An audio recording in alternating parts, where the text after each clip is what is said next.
welcome in to Check the Mic. We're checking the mics. We're checking the mics. Are we coming through? Do we have sound this time? That's the first thing. Welcome in to Check the Mic. Steve Palazzolo and Sam Monson, live on YouTube and coming at you from our new studio. From the new studio, which does exist. It is. It does. In fact, exist. Good work on this place while I was gone the last month. Yeah, I think it's come together quite nicely. I did a lot of it. We had other people help out as well. Not you, obviously. You were somewhere else. But yeah, I think it looks pretty fancy. And we apologize for any tech difficulties earlier. Only, the few people waiting in the chat saw that. Yeah. Those are our hardcore fans. I love how, even though you spend however long putting the studio together, you come in the day before to make sure the tech works, everything goes fine, and it still is going to crap out the day you actually need it. Nobody's going to remember that. It's all uphill from here. So here we are in the new studio, undisclosed location in Cincinnati. Check the Mic studio. We got new cameras, new setup. We even have a little watch-along set that we can eventually use. So we got all sorts of stuff that we can continue to build upon here in the new studio. Yeah, I mean, you guys are only seeing the kind of the official set part of it, right? The new desk, the fancy brickwork in the back, which may or may not be real, the fancy neon signs everywhere. But this is a big area. So over yonder, we've got a whole little watch-along area. We'll be doing some fun stuff. So yeah, this is just the beginning. Obviously, we've upscaled the production of the show, but we're going to do a bunch of other fun stuff during the season as well. And by the way, big thank you to everyone that's just listening. If you're just listening, you might want to skip forward a minute or two while we talk about the studio that you can't see. But we want to thank the people that just listen as well, as opposed to watch. And if you're just a listener, you should also subscribe to YouTube, and so we get double the views and listens. It's good for the company. It's good for us. It's good for the company. It's good for the show. Mm-hmm. You'll see the Check the Mic logo right here. You may also see FanDuel logo. A mystery sponsor. FanDuel's going to be with us during the season, starting in a few weeks here, but just wanted to shout that out. Check the Mic and FanDuel partnering for the 2025 season. Way to give away the mystery sponsor. That's the big sign that you put up there. Yeah. May have given it away. The one other thing I will say, the studio itself is still unnamed. So if Jeff Ruby, if you're watching, Jeff Ruby Studio, try it on for size. Yeah. Whatever else, insert your company here. Could be anything. Really Porsche Studio. Porsche Studio. I mean, what do you want? Just throw it out there. Yeah.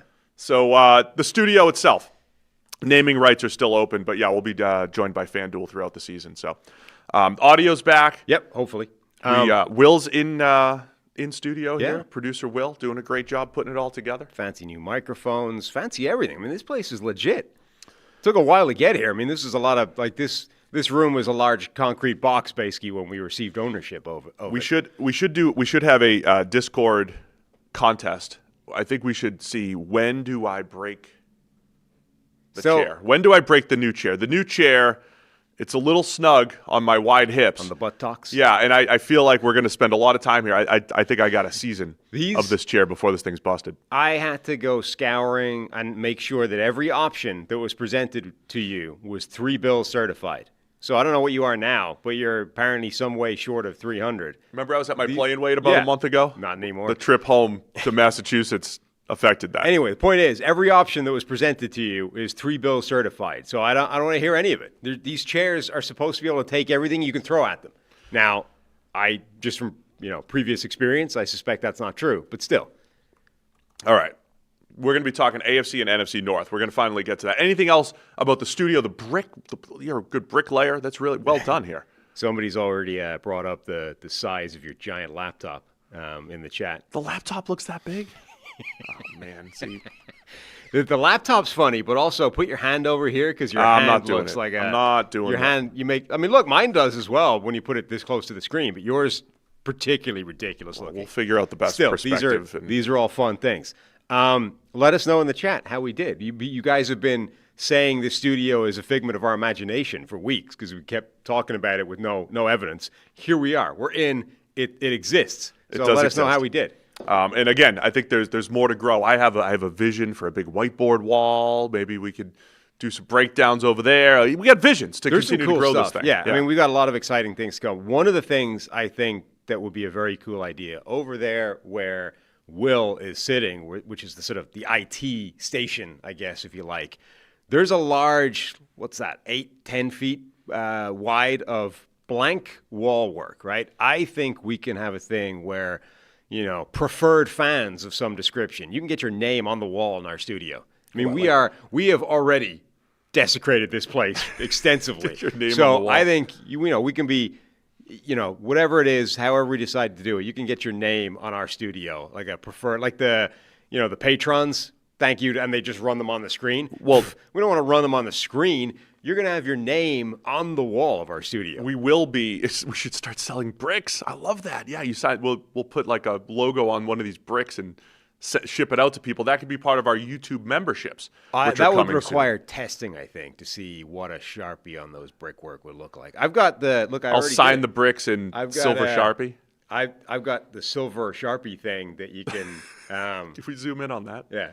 See, look, there we go. It's not PFF anymore. It's check the mic. Check the mic. But that pen on those bricks, I think, could be interesting. Is that negative publicity before? No. Before the expiration it's certainly not date? Disparagement, legally speaking. Any lawyers in there? Is that disparagement of the old company? Anyway, we're having some fun here. We're in the new studio. We will be working on some YouTube memberships coming up here in the coming weeks as well. Let us know what types of stuff is important to you when it comes to YouTube memberships. What would you like? Mm-hmm. Whether we could go ad-free, early shows in the off season. We're debating all these things to try to make that valuable in the coming weeks here. Yep. Anyway, it's been a long wait, but I think it's been worth it. I like this place. And look, we appreciate everybody that's been with us. We have a lot of new subscribers since the draft. Appreciate everybody that's joined in. Did we get to 50K before this studio? Do we have to pull By the end of the show, we should get to 50K. So if you haven't hit the subscribe button, you got to do it right now, especially with the before we get to the end of the show, we got to get to 50K. Well, that's why we could have made a bit out of. That's why the technical problems happened. We were just buying time to get to 50. Yeah, right that's what it is. Start. That's what it is. But we appreciate everybody that was with us during our work from home period during the off season. But here we are. We're going to be here, and we'll continue to experiment, do some fun stuff from here, and just continue to build this thing. Mm-hmm. I do want to get some decorations for our solo shots here. Got to get my jersey. I think my jersey back in there. I got some old pictures of me pitching. Yeah. What else? Maybe a Brunel jersey. Well, at the moment, there's a lot of blank space. Largely by design, it's a sort of minimalist theme. But we've got a lot of crap that has accumulated over the years. So I think we can start decorating bit by bit as we go. All right. We want to get into the actual content here. Yeah. Are you ready to go? Sure. So appreciate everybody that's been with us for the intro. It's time to talk. We're going to be up against a deadline now that we've spent 20 minutes screwing around. We got a hard out because we have an interview. We got offensive line discussion coming up later in the week that we're going to pre-record here. Today we're previewing the AFC and the NFC North. We do this every year, Sam. We preview the season. We try to give every team a little bit of love for 15 to 20 minutes and go through everything that happened in the offseason, everything that we're looking forward to this season. So let's start in the AFC North with the Baltimore Ravens. Looking like one of the better teams in the league. Once again, over under 11.5 wins per our friends and partners over at FanDuel. Nice. We could say now, right? You could see it right up on the wall. So Ravens, 12-5 last year, AFC North champions, and looking strong once again heading into the season. Thoughts on the Ravens for 2025? Yeah, they are. I mean, they're looking very strong. They're looking like one of the few teams in the NFL. I mean, Aaron Rodgers was talking about this the other day, right? How many teams are contenders in any given year? I think he used 6 to 8 as his number and says, sometimes maybe it's 10 to 12. The Ravens are one of those teams, wherever you want to set the number. They're a team that looks complete. They look like they have a strong roster. They look like they have very few holes. We've given them some of the best individual units in the NFL in some of the content we've done already. And in Lamar Jackson, you have a quarterback that's a multiple-time MVP and capable of being the best player at his position or even the best player in the entire NFL in any given season. The question marks, if they exist around the Ravens, exist in postseason play, not in the regular season. So, it's kind of where you focus the attention for Baltimore. It's like they're probably going to make the playoffs, unless disastrous things happen. And then it's, can they get over that hump to be a real Super Bowl contender? I saw Mina Kimes put out this stat a couple weeks ago through, I think it was using Aaron Schatz's DVOA, that the Ravens 5-year stretch and the Bills 5-year stretch are the top 2 DVOA stretches of play for non-Super Bowl teams. So when you're analyzing the Ravens, it's like, what do you do differently? Just play better in the playoffs. I mean, that's it. I mean, they lost to the Bills in the divisional round with the bad turnovers, Mark Andrews drop. But the Ravens, once again, have all the pieces offensively and defensively to be the best team in the league. And that over-under of 11.5 at FanDuel is the number one mark, the highest mark. They look like the best team on paper heading into the season. And generally speaking, they're the one of these sort of contending teams that just need to play better in the playoffs, who I do think have let themselves down in the playoffs. I mean, Buffalo, I think, is a slightly different, question. I think they've had games where they've played really well in the playoffs and still lost. Baltimore generally, I think, have not played up to their level in the postseason, particularly Lamar Jackson, although last year I think he did. But overall, I think there's a bigger question about the Ravens in postseason play than there has been about Buffalo or certainly, Kansas City. When we touch on key position groups and offseason additions, remember in the draft in particular, they go Malachi Starks in the first round and then get the falling Mike Green, Marshall edge rusher in the second round. Mike Green had his off-field issues. He ends up going in the second. We both thought he was a top 10 to 15 type of talent in the draft. So once again, the Ravens looked like they added a bunch of talent in the draft, but top to bottom, not really any weaknesses on this roster. Remember last year at this time, we were talking about their offensive line. We might have a rookie starting at right guard, at right tackle, questions at the guard positions. Didn't really matter. We're talking about Derrick Henry having his best statistical season. Lamar Jackson had his best statistical season. That offensive line is back intact. Receiver-wise, they bring back Rashad Bateman, Zay Flowers. They bring in DeAndre Hopkins to see whatever he has left. I think anything he brings is a bonus on a 1-year, $5 million deal. They still have both Mark Andrews and Isaiah Likely at tight end. Everything, and Derrick Henry, of course, coming back. And I think what we saw last year is there's games where Derrick Henry goes off late in the second half, much like he did with Tennessee. And they just have this extra component with the run game where it doesn't have to be all Lamar Jackson, but Lamar is the guy. He is the engine to this entire offense that makes it go, opens it up for Henry, makes life easier on the offensive line, and he could take over any game at any time. I think this offense looks elite once again heading into the season. Yeah, and I think the same questions still exist in terms of the offensive line. I think last year has just shown us that it probably doesn't matter. They are, because of Lamar Jackson and Derrick Henry, that axis, they're able to buy their offensive line grace that wouldn't exist in different offenses. So the fact that their guards may be Daniel Faalele and Andrew Voorhees, again, or some combination, Ben Cleveland, there's other options there. You don't feel great about any of them, even if Roger Rosengarten doesn't get any better at right tackle, which he could and should maybe do as a second-year player.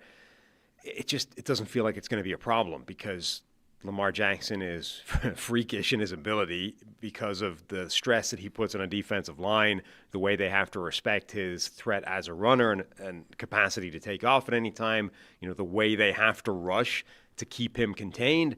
And then the fact that Derrick Henry can just, bust through arm tackles like it's nothing. If you were pointing to this roster, this starting sort of 22, and saying where's the weakest point, I think you would say the offensive line, but we know that you change the math because of what they have in the backfield.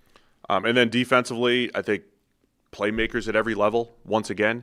Kyle Van Noy had a really nice year rushing off the edge. Odafe Owe opposite him. They've got some depth at edge. I said they had the best secondary in the NFL, one of the best units on our when we were ranking our top 10 units in the NFL. That's with the addition of Jair Alexander as a buy low, oft injured cornerback. I don't know that they need him per se, but they did have a question at, I've been calling it CB2, but it's the outside corner in their nickel package, right? Nate Wiggins on one side, Marlon Humphrey in the slot. There was going to be some questions about bringing in free agent Chidobe Awuzie, second-year player TJ Tampa. They go and get Jair Alexander, who has played, under 50% of the snaps over the last couple of years. But if he's healthy, fantastic buy low for $4 million because the guy can still play. When he is healthy, he's good. He hasn't dropped off in talent level. He's dropped off in just injury status. But the secondary looks great. Malachi Starks, Kyle Hamilton, the versatility at safety, Roquan Smith at linebacker as one of the better linebackers in the NFL. And then the other key two defensive tackles, Nnamdi Madubuike And then Travis Jones heads into a contract year at defensive tackle. He continues to get better. So you're looking at literally every position group on this defense for the Ravens and should feel pretty good about it on that side of the ball as well. Yeah, and all of them have added young talent as well. I mean, you've got young players. Mike Green, obviously the sort of star that we talked about, who could have been talent-wise, could have been a top 10 player in this draft. Getting him in the second, the reason why he slid to the second is still a live concern. But if you keep him on the straight and narrow, I mean, that could be one of the best value picks in the entire draft. And to get him in the second round, they've added, defensive interior players. They've added cornerbacks as well. I mean, they've added young talent just this year to every level of that defense. So what do you think happens this year? The Ravens, the last 2 years, if I was to characterize the Ravens the last 2 seasons, remember Lamar Jackson battled some injuries and inconsistency before the 2023 season, but in 23 he wins the MVP, and in 24 has even better numbers, does not win the MVP.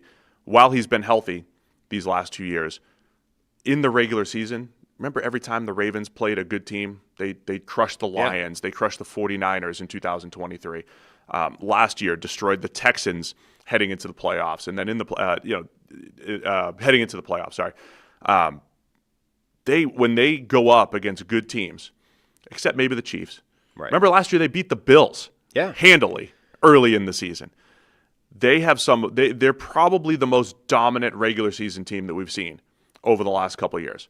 But then they run into the Chiefs in 23 in the AFC Championship, turnovers, kill them, and they just don't play their best game. Lamar doesn't play his best game. Right. Last year in the playoffs, Lamar does have a turnover or two, but still played well overall. But as a team, fumbles, drops, did not play well overall. I mean, this is, from an analysis standpoint, there's not much else to say other than do the same thing in the regular season, but put it all together on that playoff run. Well, that's what's fascinating about the Ravens is usually when you have teams that have these weird sort of you hit a ceiling things, like the Dolphins or the Cowboys, it's generally when you run into the best teams, they lose, right?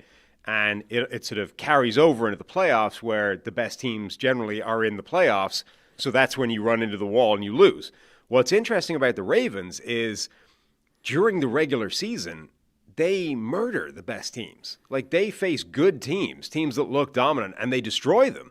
And then they get to the playoffs and they're not able to replicate that same level of play generally. And, most of the time, I think it is fair to say that has been a Lamar Jackson failing. He has not been able to live up to the play that he's had in the regular season in the playoffs. Now, again, I don't know that was true last season. I think that was the first year where he kind of actually did play pretty good postseason play and other people let him down. But it is weird for the Ravens where, usually they've been actually really good, not just against, teams they're supposed to beat, but against really good teams in the regular season. And then for some reason, they're not able to do that again in the playoffs. So are we gonna make official predictions here today? Or we're saving that for the Circa show. We will be back at Circa for a preseason predictions show. I think we can make official predictions then. As in division winner? Yeah, division winners and everything. Sure. We're going to save that for the Circa show. Just to wrap it up with the Ravens, Justin Tucker out at kicker. I mean, that's just a whole new world as well. And we usually, I'm anti-special teams. Sure. We know that. As a principal. But we also know that if there's one thing that could slow down the Ravens, where I'm listing their great offense and their great defense, and the number of times that I say on this show, good teams win in a multitude of ways. The Ravens have the multitude of ways to win. They can win with offense, defense, run game, pass game on both sides of the ball. Tyler Loop, rookie 6th round kicker. Does their season come down? This is the only time I'm mentioning a kicker with the 32-team previews. Does this come down to the kicker where Justin Tucker? There's at least one more that deserves mention. The kicking thing is interesting because on the one hand, Justin Tucker has been kind of the Derrick Henry of kickers where the rules don't apply to him, right?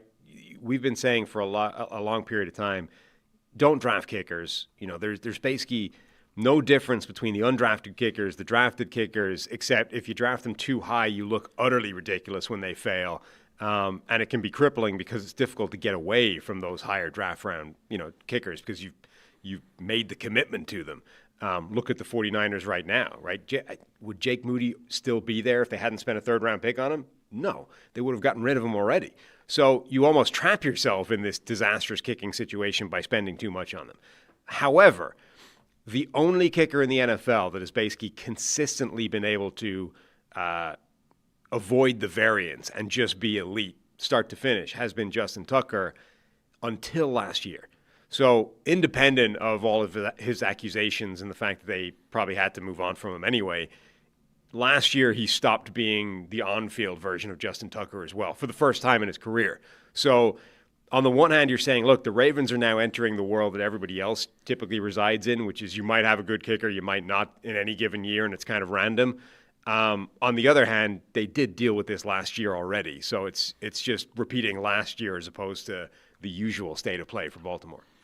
Do you want to give an over-under on the – we'll do our official predictions later, but we'll just give an over-under to wrap it up. 11.5 here for the Ravens. I know we did an over-under show months ago, but nobody remembers what we said. Yeah, and I don't remember what I said either. Right, so this is great. 11.5 it's a lot. I mean, it's a tough division still.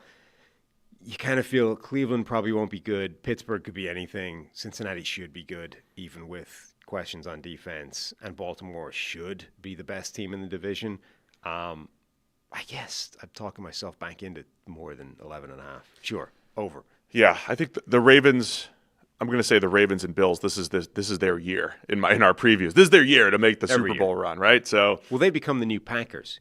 Aaron Rodgers Packers every year. That's right. Is their year. I went about 12 straight years of predicting Patriots, Packers, Brady, the Rodgers difference Super is Bowl. Rodgers and the Packers at least did it one time, like way back at the start, and then every year since then it was. This is their year again. Even that component, you have John Harbaugh. I think he's a really good coach. I think he brings an edge there as far as fourth down decision making and just overall experience and always being a part of really good teams, and that ability to step up in those good games. Just have to figure it out from a playoff perspective for Baltimore. The last thing I'll say, and I don't know how much you can actually study this in the NFL, the NBA changed things over the years where they said, look, there's an 82-game regular season, which is different from that playoff run of winning 4 straight, best of 7 series. Mm-hmm. I don't know if there's an NFL equivalent to like you play differently in the playoffs. We talk about the Chiefs sometimes sleepwalking at times in the regular season and saving their good plays for the playoffs. I don't know if there's like a legitimate strategy that you could try there, but if I'm Baltimore or Buffalo, those two teams who have come so close and have all the ingredients to go on a Super Bowl run, I wonder if there's some edge to be had there of there's something that needs to be saved for the playoffs or a different style that needs to be played in the playoffs to make that run. But the thing, we talked about it before, the thing I think that characterizes Kansas City's postseason is Mahomes and the elimination of mistakes. Like Mahomes, the biggest thing that changes, I think, is not that idea of, they're keeping their powder dry. Andy Reid's keeping all the good plays secret for the playoffs. Maybe there's some of that happening, though I doubt it, to be honest. I think it's probably more. There is that feel, though. Like during the regular season, the last 2 years, the Chiefs' offense looked horrible. And then you get into the playoffs, it's like, why is this guy running wide open? But Andy's I think it's back more, in the playoffs. I think it's more when that happens. And that definitely happened last year. I forget how deep into the season, but we were in cold weather, right? And it was like a Thursday night game, and Ryan Fitzpatrick was on TV and on the Amazon broadcast being like, this is going to run out. This is unsustainable. You can't keep getting lucky effectively the way they have been all the way through the season and it still work. And, it's not a repeatable skill. And then they got it together, and obviously they made it to a Super Bowl before collapsing in that big game.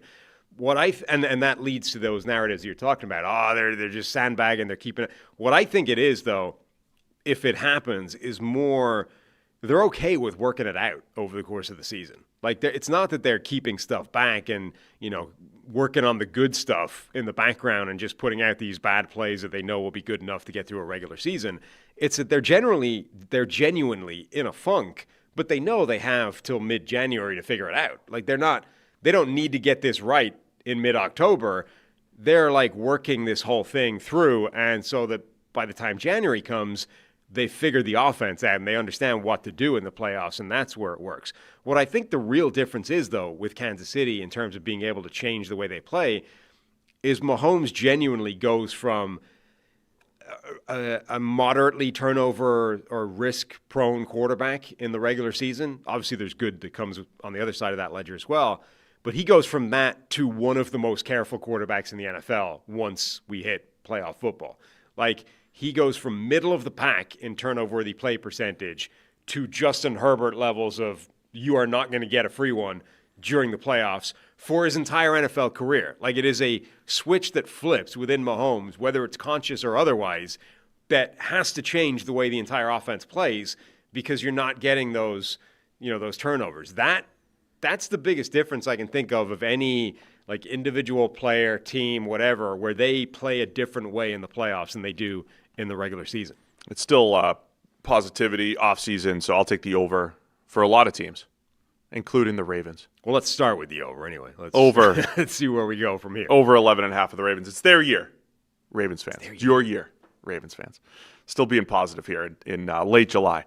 Cincinnati Bengals, your hometown Cincinnati Bengals, Sam. They're over under per FanDuel, 9.5 for Cincinnati. Interesting offseason as they bring back or just re-sign Jamar Chase or extend Jamar Chase, bring back T. Higgins as the 1-2 punch at wide receiver. The contract holdouts at edge rusher between Trey Hendrickson and then rookie Shamar Stewart. Shamar Stewart's at least signed. We got one of them done. And in camp. The issue with doing preview shows right now in late July, things can change between now and the season. So we're recording this in late July. If you're stumbling upon our Bengals preview in late August and Trey Hendrickson's been traded or something like that, that's, just be aware. But the big name players in Cincinnati have been the story. The defense is going to be the story because they were awful last year defensively.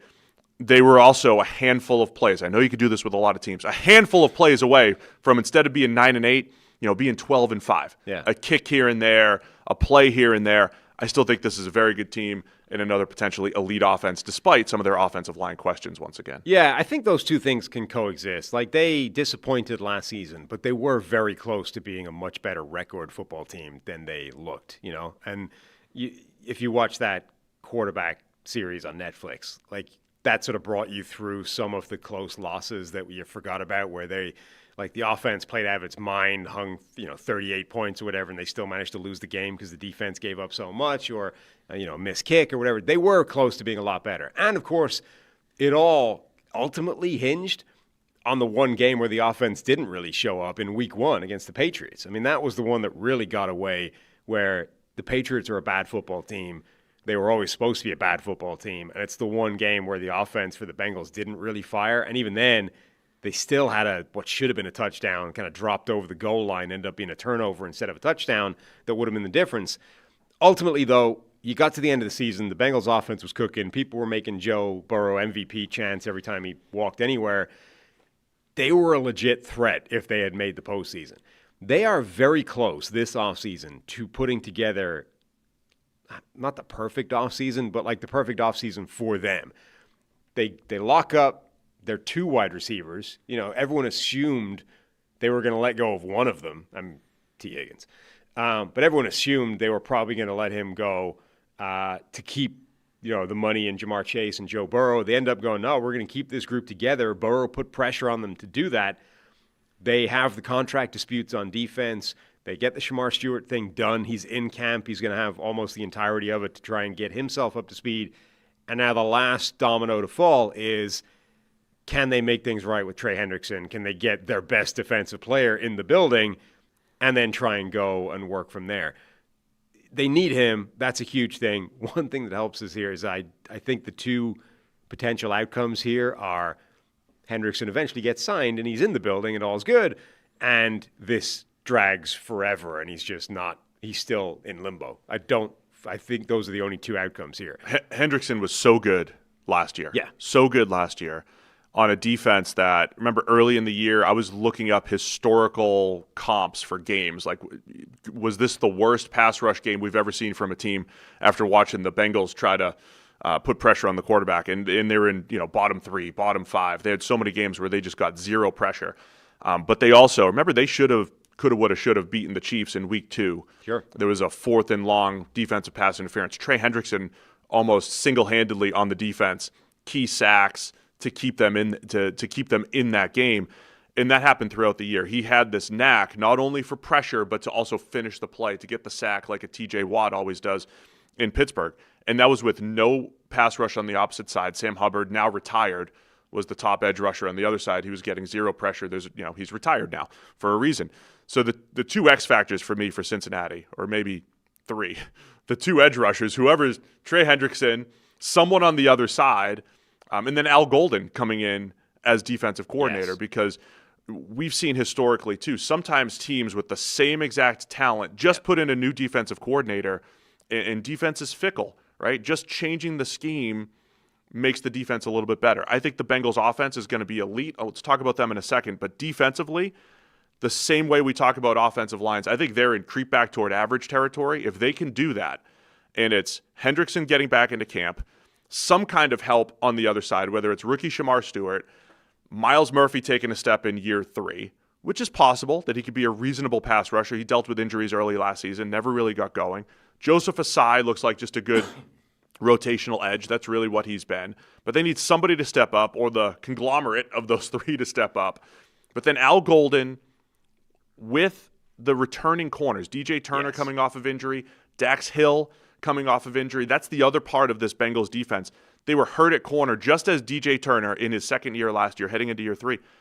Just as he was getting going, he gets hurt. Dax Hill just converted to corner. He gets hurt. They have the ingredients, I think, to get much better defensively. Yeah, there's those two things I think are important. Number one, the defense shouldn't have been as bad as it was a year ago. The talent level was not that bad. This group had been playing at a really high level before that. I mean, Lou Anarumo is only a couple of years removed from being praised as one of the best, defensive minds in the game because of what he was getting out of that defensive group. Suddenly, it starts playing terribly, and it's like, it's time for Lou to get fired. Now, look, I agree. I think there is evidence to say sometimes, I don't know if it's the message gets stale or whatever it is, but simply change for the sake of change when things are not going well, particularly on defense, I think can have real value. So I would expect them to get better simply by changing coach. I would also expect them to get better if they just ran it back. Like if they'd kept Lou Anarumo and just gone again this year, I would expect them to be better because they shouldn't have been as bad as they were a year ago. And then the third element is, like, people forget the injuries they had in that secondary in particular. Like, those corners got banged up a lot, and so you're not dealing with what should have been the starting unit. Now, obviously that happens throughout the NFL, but like, just because every team deals with injuries doesn't mean you should weigh them all the same, right? Like, who gets injured, where, how, when. Like, these are all important variables in how a team plays.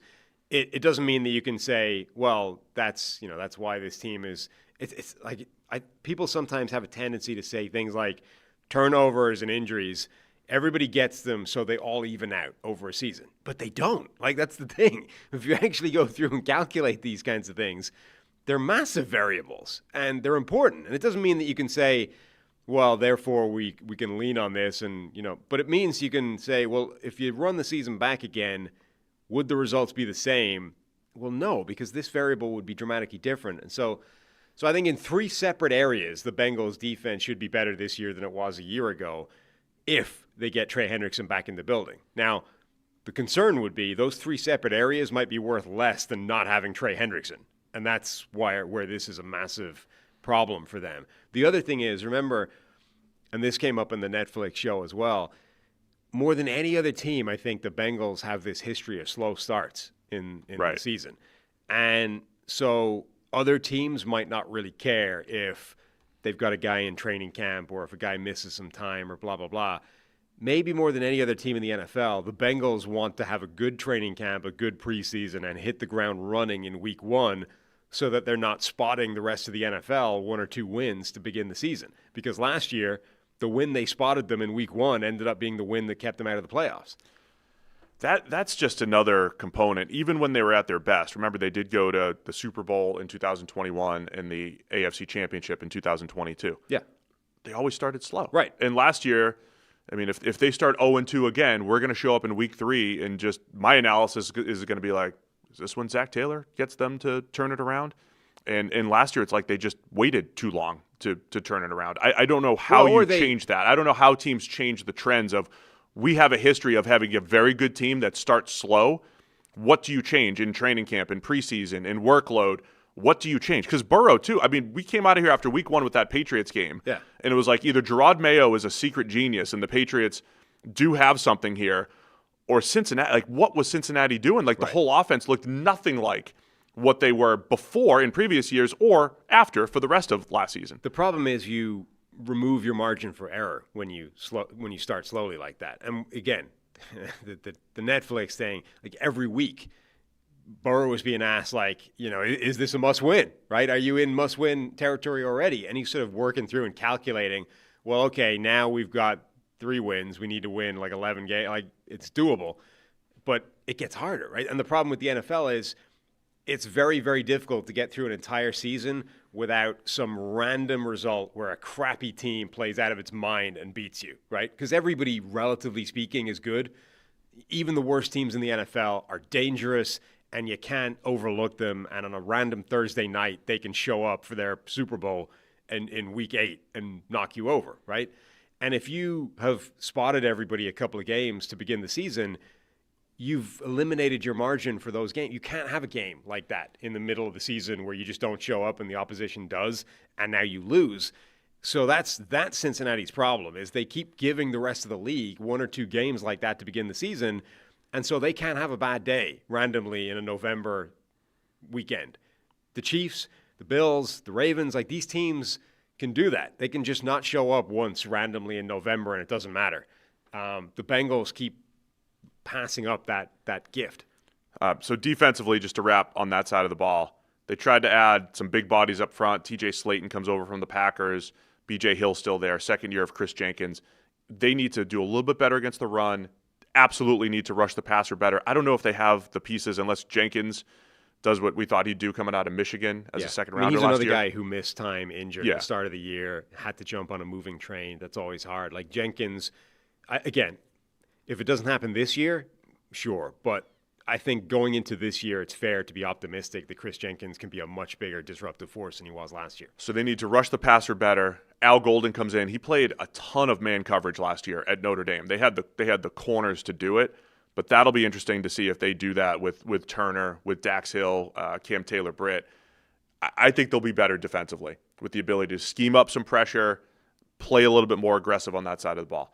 Offensively, for the 20th straight year, the Bengals don't have a great offensive line. It's really, the Joe Burrow era. They have not been good from a pass protection standpoint, but like the Ravens offensive line, where if you said, hey, on paper, this isn't the best team, but they have a quarterback that allows it to happen, Burrow has still had a lot of success with the poor pass blocking offensive line. They still scored about 28 points per game last year. I don't know if they're going to be any better on the offensive line this year. I don't know how much it matters. I think where it's mattered the most, and again, when you talk about good offensive line, run game and pass game are two different things. They're not great in pass protection. They're also not really maulers up front. They struggled in short yardage last year. They struggled on the goal line and converting 3rd and 1s and 4th and goals. And that's why I remember how many times did Burrow just throw a deep ball on 4th and 1 last year?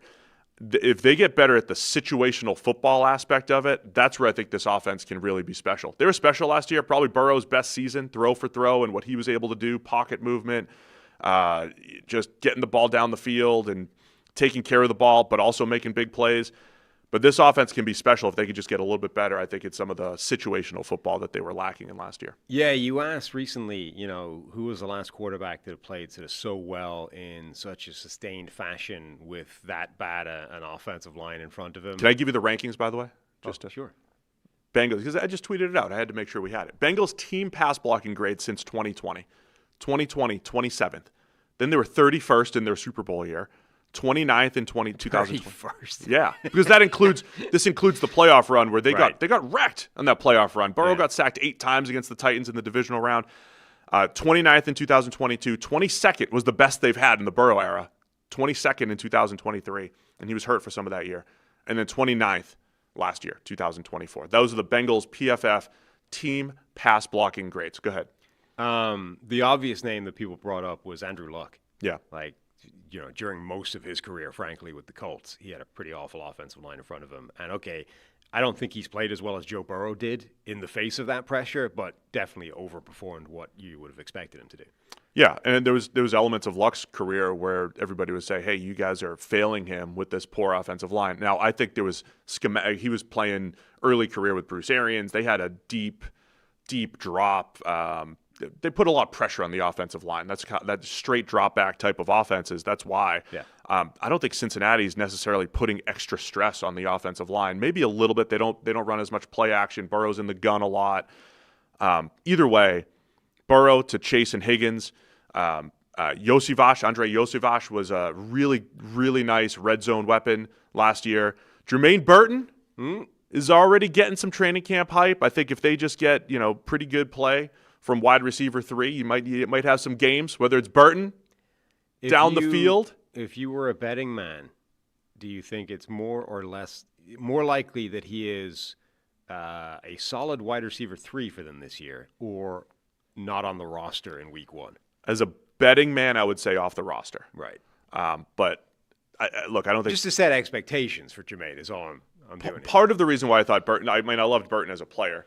Part of the reason why I thought he was so important, it was because of the uncertainty around T. Higgins, that he had the ability to step in as a wide receiver too. They don't need that necessarily, but if Burton is as special as I think he can be, and Yosivach is just a good, dependable 3/4 receiver, again, we've got best in the league pass game ability here in Cincinnati, including Mike Gesicki. They brought him back fairly cheap at tight end. So they have all the pass game weapons that they need. Chase Brown did a nice job last year as the feature back. Taj Brooks comes in as a late round running back. Maybe he helps some of that short yardage. I think the run game is the only piece that you want to round out this offense, especially short yardage. I could see Taj Brooks having a real impact in this offense. I like his game quite a bit, and he's got this fun playing style of I tend to like running backs irrationally who are weird body shapes for the way they play. Remember T.J. Duckett, who was built like Mike Allstott, but had twinkle toes? Loved T.J. Duckett. Right? There's just something funny in about the early those guys. 2000s. There's something compelling about guys that play in a completely different style to their body shape. Jerome Bettis, right? The guy's nickname was literally the Bus, and yet what sort of defined him was, again, little twinkle toes, lighting his feet for a giant, heavy, moose of a player. Garrett Blunt was kind of like a one-cut downhill runner, but right. I mean, he made more of his power than I think some of these other guys. But I think there's something compelling and interesting about guys that play in a different style to their body shape. All right, man. So again, I think offensive line-wise, what's happening here? Both guards were an issue last year. They're relying on third-round rookie Dylan Fairchild from Georgia, who I liked quite a bit, but you're third-round guards don't always hit the ground running, so that's a challenge, but he has a chance to step in at left guard. The right guard, you have Lucas Patrick in there, Cody Ford battling for that starting spot, and then three starters back, but even then, Orlando Brown hasn't played as well in Cincinnati as he did in Kansas City or Baltimore earlier in his career, and Amarius Mims,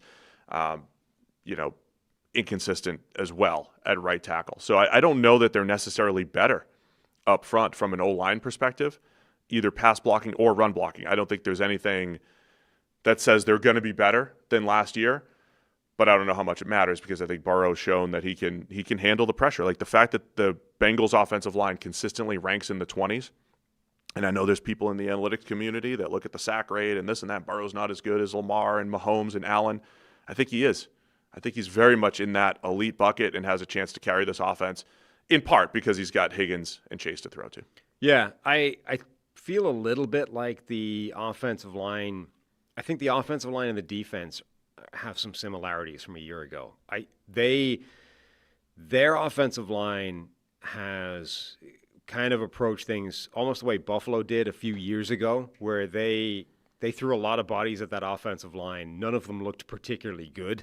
And it was almost like they were, sometimes when you target overly aggressively the creep back toward average philosophy that we preach, the risk with that is, what if all of your maybe average players hit a bad year together?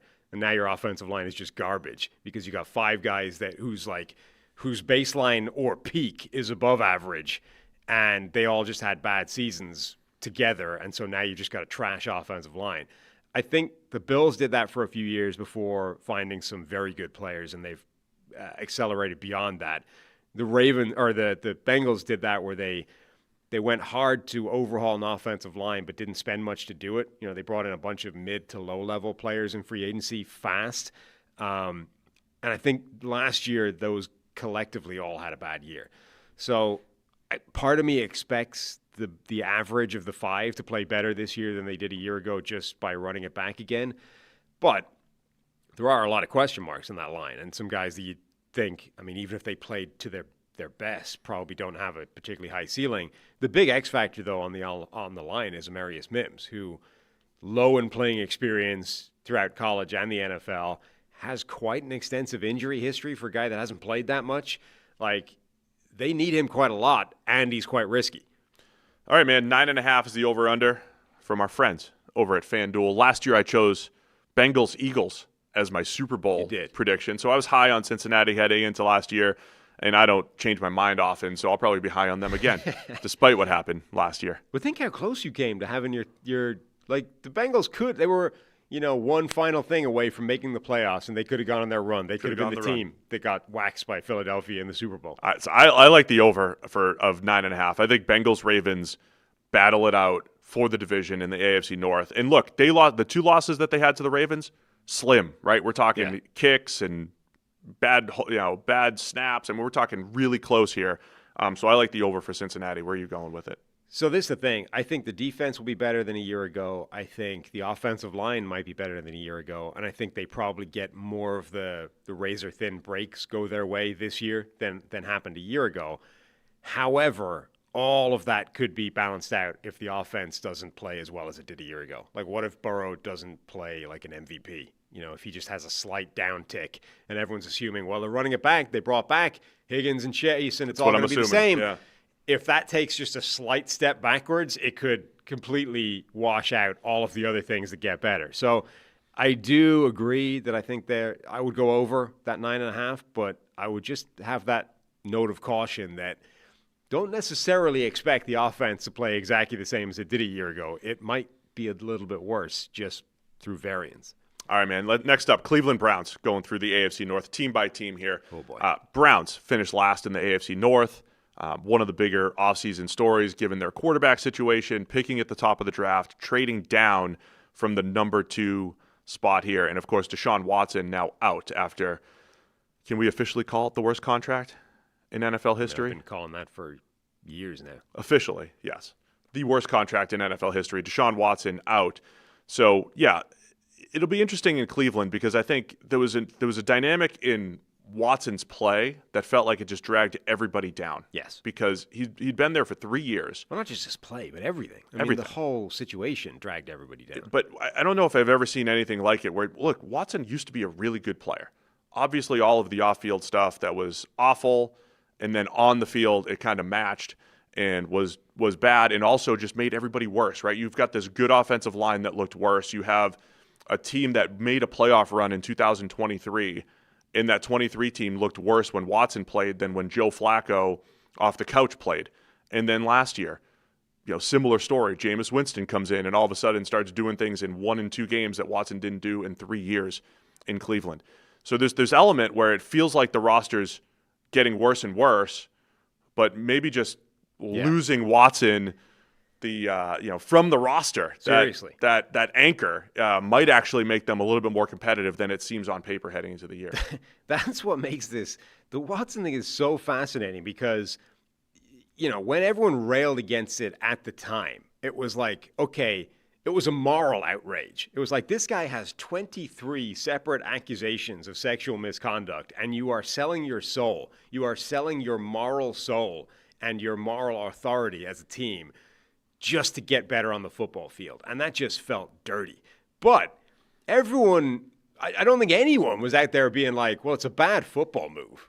Like, he's not a good player. He's not as good as you think he is. That's the reason it's a bad move. Everyone was like, we can debate how morally repugnant or otherwise this move is, but I understand why you would do it for pure football reasons. What makes it such a catastrophe is that it's been a disaster on the field. Like, Watson rocked up and was immediately trash from start to finish and has never looked like the player he looked like in Houston before all of this surfaced. So you sold your moral soul. You sold a bunch of first-round draft picks. You gave him an unprecedented contract that the rest of the league is literally treating as it didn't happen, right? Let's all close our eyes and pretend that fully guaranteed contract doesn't exist because nobody wants that precedent. And you did it for a player that's been garbage. So for everybody else in that building, that has to be an absolute anchor around, in terms of morale. That has to drag everything down. It's like, it doesn't matter what happens. This guy that was supposed to lead us is awful. So I do think you're right that as much as this, the Browns are interesting because teams do not tank in terms of saying we want to go out and try and lose games, right? Nobody is out there heading into the season saying the best thing we can do is to lose every game, try and lose, be as bad as you can, go winless, and let's get the number 1 draft pick next year and let's go. Nobody's doing that. But the Browns, I think, are fairly institutionally and obviously not that interested in this year, right? They are set up for next year. They've got an extra first-round draft pick. They don't have a clearly viable quarterback on the roster right now. And they're just trying to get to next year where they can get rid of Watson's contract off the books, where they can draft a new future, where everything can be better.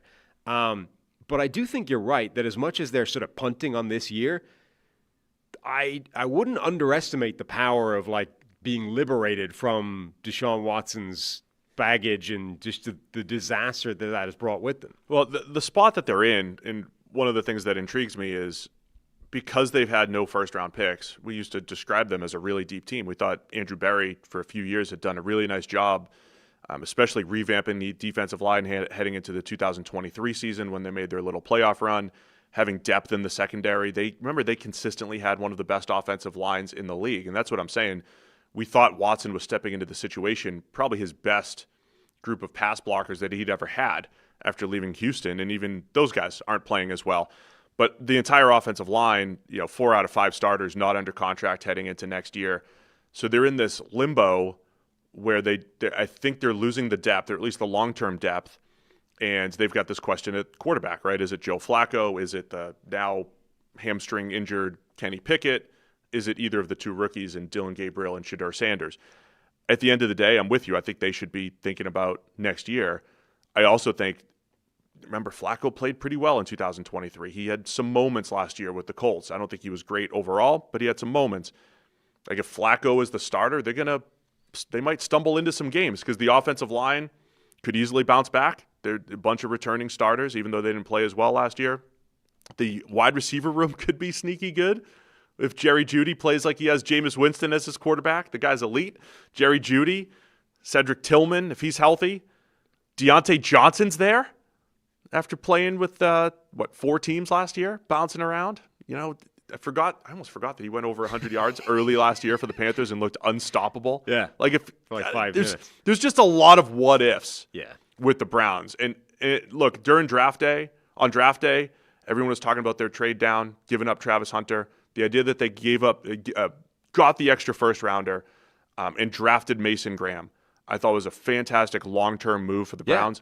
I don't know if any of that shows up for this season for that team. No, listen, I have no qualms about their draft other than the fact that they didn't necessarily address sort of key positions of need and blah, blah, blah. But the players they got and where they got them, I think, are fantastic. I think trading down is a fantastic move for them. Number one, you get that first-round draft pick for next year, and clearly they are positioning themselves to be able to seriously answer quarterback this year. I think their approach to that position in big-picture terms has been entirely reasonable, right? The process. They looked at this draft. I would have taken a quarterback at the top of this draft because they need one, right? But I think it's entirely fair to look at it and say, we simply do not believe one is available to us here.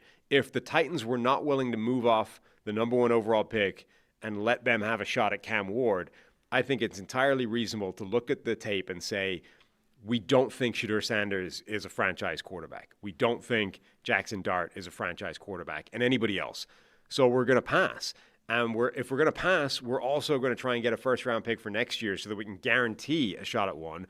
To get Mason Graham with that sort of consolation prize, Mason Graham, most people thought for most of the process, was one of the best players in this entire draft and could be, the most immediate impact dominant force available, above a guy like Travis Hunter. They might end up having a better player and a first-round draft pick. Who knows? So I think their process there has been entirely sound.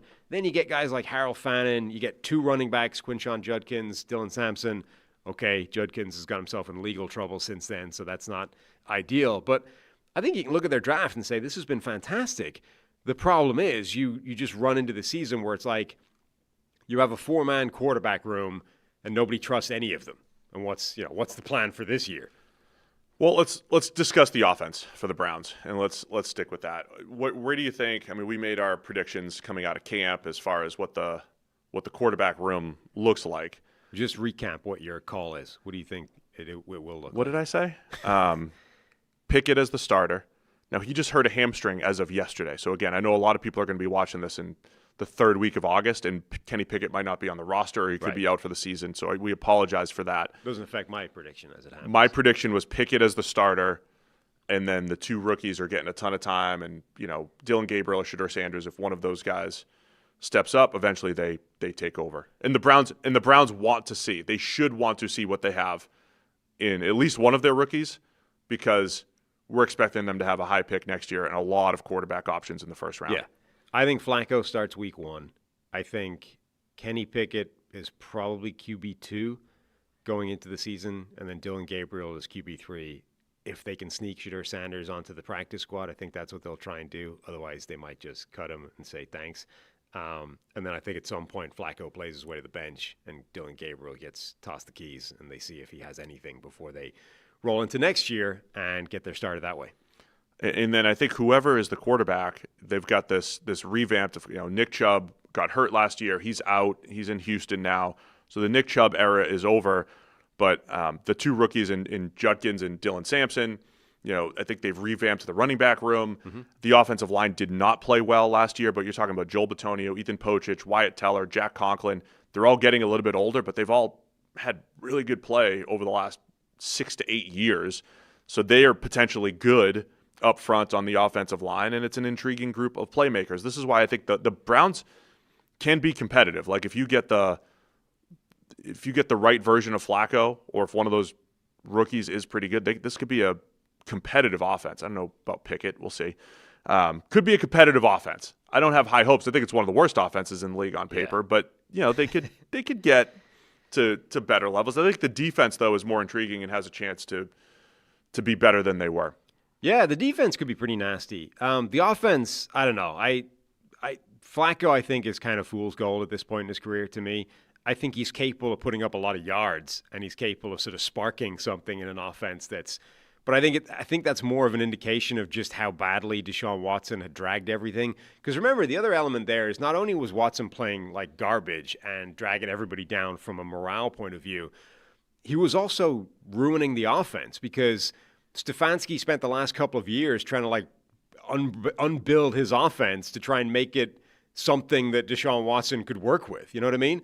So you've got this offense that was one of the better schemes in the NFL. I mean, Stefanski came from Minnesota where everything was good and he was being talked about as this, offensive genius, QB guru, et cetera, et cetera. You bring in Watson and he's had to unmake his offense over the last couple of years and try and create something that would get any version of Deshaun Watson that worked. I mean, if you get rid of that and Stefanski gets to bring his offense back, it might have a huge step forward just by having the scheme that was supposed to be running. Let's talk defense a little bit. Of course, you and I rave about Myles Garrett and how difficult he is to block. I think this defensive line overall has a chance to be good. Remember, a few years back, they had no help from Myles Garrett. 2023, They bring in Zadarius Smith, Dalvin Tomlinson. They kind of load up and have one of the best 4-man rushes in the entire NFL. Last year, it regressed. This year, though, I think they have a chance to get back. Isaiah McGuire has played well last year. Mason Graham, who we mentioned as a first-round pick. Michael Hall, last year's second-round pick, I think has a lot of potential at defensive tackle. I think it's a pretty good defensive line. And they've had the same level of inconsistency in their secondary with Martin Emerson Jr., Greg Newsome, Denzel Ward. Those guys have had their ups and downs over the last couple of years. But it reminds me of the offensive line. If the range of outcomes for their secondary, for their offensive line ends up on the positive side, we've got a very competitive Browns team. But I think this defense has a chance to be really good. Yeah, I mean, the defense could be really, really good. I worry about the offense, regardless of who the quarterback is. I think the offensive line could be a problem, and even if it's not this year, like 3/5 of it are out of contract at the end of the year. So that's its own problem. That's the part I wanted to bring up. If you're Andrew Berry and the Browns, I think Andrew Berry has more years as the general manager here in Cleveland. I don't think he's getting. I don't think he's getting fully blamed for the Deshaun Watson thing. Right? You're in a division that might be the best division in football between the two teams we already talked about, Ravens, Bengals, and the Steelers have 1 year of Aaron Rodgers. Who knows how good they could be? Right. We'll talk about him in a minute. The Browns have so many expiring contracts. Yes. I do wonder if Watson, they get away from him at the end of this year. Do they play like this is what baseball teams do? You get to the trade deadlines in a couple years, a couple days. You're getting rid of all your players. Are the Browns going to be like legitimate sellers? Like they could trade 4 or 5 players. It's tough to do that in football because you need backups. You can't have nobody play. But for O-line needy teams, for cornerback needy teams, Emerson, the offensive line who I mentioned, they just have so many players that could help other teams by week 6, 7, or 8. I just wonder if the Browns are like, we want to have 12 draft picks, 15 draft picks next year and completely overhaul this thing. It feels like they could be a baseball-like selling team at some point this season. Yeah, maybe. They do have – they have a bit of money to play with at the moment. I think they're capable of – if they find a quarterback at the top of next year's draft, if they then get rid of Deshaun Watson once the first – next offseason, the upcoming offseason is the first opportunity where they can realistically get away from that contract without it being cripplingly detrimental to their salary cap. If they can get rid of Watson, get a new quarterback, I think they have the money to sort of maintain the roster around the new quarterback, whoever it is, even with 3/5 of their offensive line expiring contracts, etc. All right, man. Over under, by the way, I hadn't mentioned it. 5.5 per FanDuel for the Browns here. Again, I think they're in transition. I would focus mostly on 2026, but also think they have the ability to be really competitive for this year. Yeah. Where are you going to go as far as over-under for the Browns? I'm going to go under still. I just don't buy the quarterback situation. But I do agree that between liberating yourself from the Deshaun Watson bummer and certainly, two of the 3 options at quarterback, if you say Kenny Pickett's not a real option, 2 of them are rookies who have theoretical upside. Dylan Gabriel has played 1 million games in college at a time where that's suddenly very valuable and coveted. And, that experience could massively improve his standing. And Shedeur Sanders, for all the haters, most people thought he was QB2 in this draft. QB2s in most drafts are pretty prized assets. Either one of those guys could surprise and become the future. I'll also go under for the 5.5 for the Browns. But again, I could see it. I could see it go the other way. But yeah, I think as a team, they should be looking to 2026. And I would be really intrigued if I'm Andrew Berry, if I could really stock up on draft picks by trading. You need some backups, trade an offensive lineman or 2, trade a cornerback or 2, and really look to the future to rebuild this thing. All right, let's wrap up the AFC North. It's the Pittsburgh Steelers. Another really, I love all the storylines for every team, but you got the Steelers bringing in Aaron Rodgers. Another team that, I think the narrative is going to be that the Steelers are all in, and I think that's false because they are loaded with draft picks for next year. The Steelers are half all in. And they just extended Omar Khan. They just extended Omar Khan. I think non-quarterback roster, he is doing a good job, much like the way I would describe Andrew Berry and what he did in Cleveland for a few years. The quarterback, of course, is the most important thing. Yep. But I think Pittsburgh is uniquely set up to try to they take a shot and make a run with Rodgers this year, but also be in position to draft a quarterback for next year. And they did draft one this year as well with Will Howard, who's not, you wouldn't expect him to be the future or anything, but it's an interesting, let's have this guy working in the background and see what happens. They're at least taking shots, and you got to continue to take shots at that so that you don't get into this, we're all in on Kenny Pickett in this draft class. Again, it is ironic that the 2 years that the Steelers have really needed a quarterback, 2022 and this year was the year that there was, 1.5 first-round caliber quarterbacks. Jackson Dart traded back to get him. But 2 quarterbacks this year, Kenny Pickett in 22.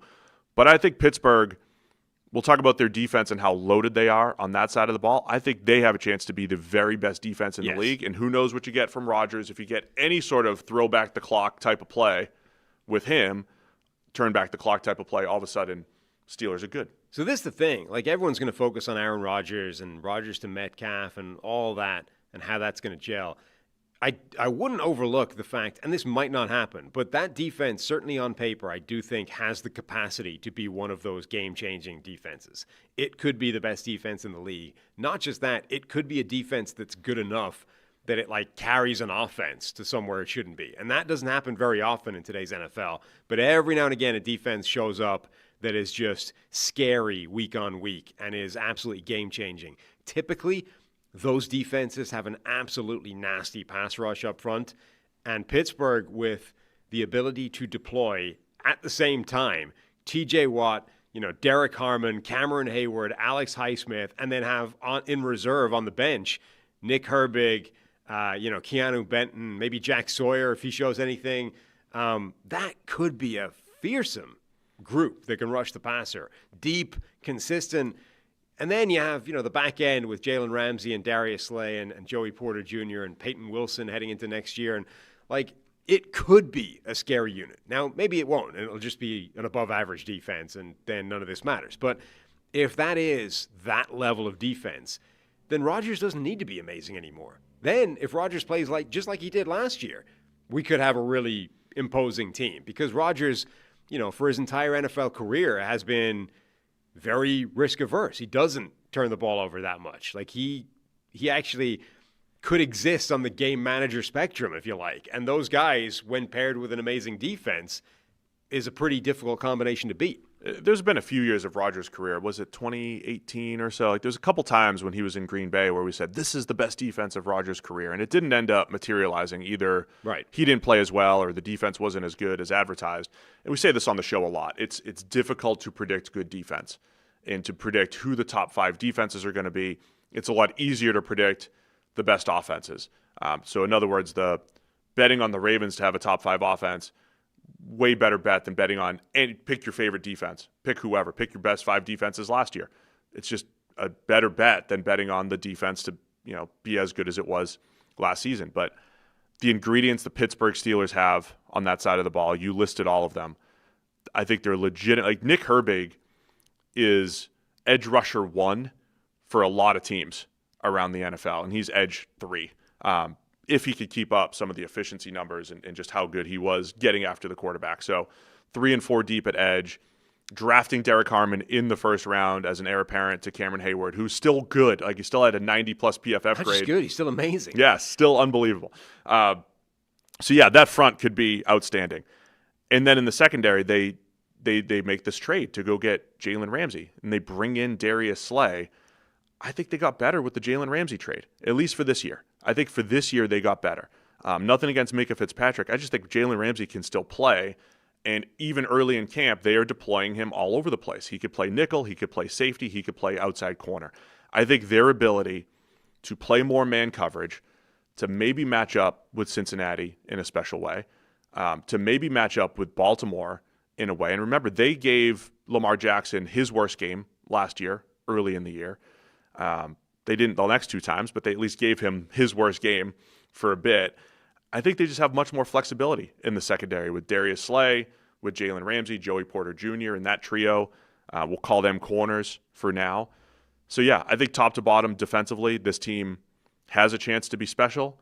They're older, right? Ramsey's older, Slay's older, Hayward. Watt has had those, pesky injuries over the last couple of years. So there's a chance they're just too old. And things, guys get hurt and they fall apart. But, man, on paper, if I was predicting who has the best defense in the league this year, outside of looking at schedule and what have you, I would predict the Steelers right now. Yeah, I think they absolutely have a chance to be that level of defense. And I think that's something I haven't really seen anybody factoring that in, to how good or otherwise the Steelers are. It's just going to be, how does Rodgers work? Where are we going to get from his play? If that defense plays at a league-leading level, it totally changes what they need to get from Aaron Rodgers and the offensive side of the ball. Let's talk offense then. With Aaron Rodgers, my description of Rodgers last year was, even in his 40s, physically he was okay. Now, he had lost a step when he was trying to evade the rush and everything. Do you chalk that up to age, or do you chalk that up to directly coming off an Achilles injury? They're both related, right? You're more likely to get hurt when you're older. But there's a chance he's more athletic this year and a little bit more nimble, but there's also a chance he is injury prone. I think the arm was fine, though. Yes. My issue was with the offense and the number of times it was like, here's a tight window throw. I'm still Aaron Rodgers. I'm going to make this tight window throw. And there weren't enough easy buttons because Aaron Rodgers offensively through the years, like his favorite offense didn't have a ton of easy buttons until he had Matt LaFleur, who pushed that button a lot. And I think that was a big reason why Rodgers had the 2 MVPs in 2020 and 21. So can Rodgers play for an offensive coordinator again, Arthur Smith? Because he didn't do that last year. This is Rodgers' offense and his guy and his thing. He's got to go back and play in a new system. Can he, and are there enough easy buttons in this offense? Because DK Metcalf, wide receiver 1, big questions at wide receiver 2, and if they have enough weapons to maybe complement Rodgers at this point in his career. Yeah, Rodgers physically is fine. His arm is legit still, and okay, he might not be what he was athletically, but he's still average. Like he's not, his athleticism is not a detriment. Like the way Kirk Cousins was last year, 2 older guys coming off Achilles injuries. Cousins was diminished to the point where he was a problem within the offense physically. Like you couldn't run certain things because Cousins couldn't do it. He couldn't really make it to the mesh point, an outside zone. So they had to dump some of the things in the offense. I don't think any of that is true for Rodgers. He might not be what he was, but he's still fine athletically. The issue for Rodgers, I think, is a combination of how much is he going to allow himself to be coached by Arthur Smith? You know, how much is he willing to concede what he wants to do versus what Arthur Smith says is the best thing for him to do? Because you can go back quite a lot of his career now and say, like, the only guy that's been able to win that argument, I guess, is Matt LaFleur. For the last couple of years of Mike McCarthy's offense in Green Bay, we were all debating, like, what's the problem here? Where is this malaise coming from? Is it Rodgers? Is it McCarthy? Like, what's the problem? So it was an issue then. Then LaFleur comes in. There was a sort of transition period where it took a bit of time and it wasn't working. And then, boom, we got back-to-back MVP seasons from Rodgers. Like, that's the best version. And then Rodgers goes and we get Nathaniel Hackett and it's not working again. So it's quite a while now of like the only guy that's been able to actually coach Rodgers hard and get the best version of him and I guess win that fight is Matt LaFleur.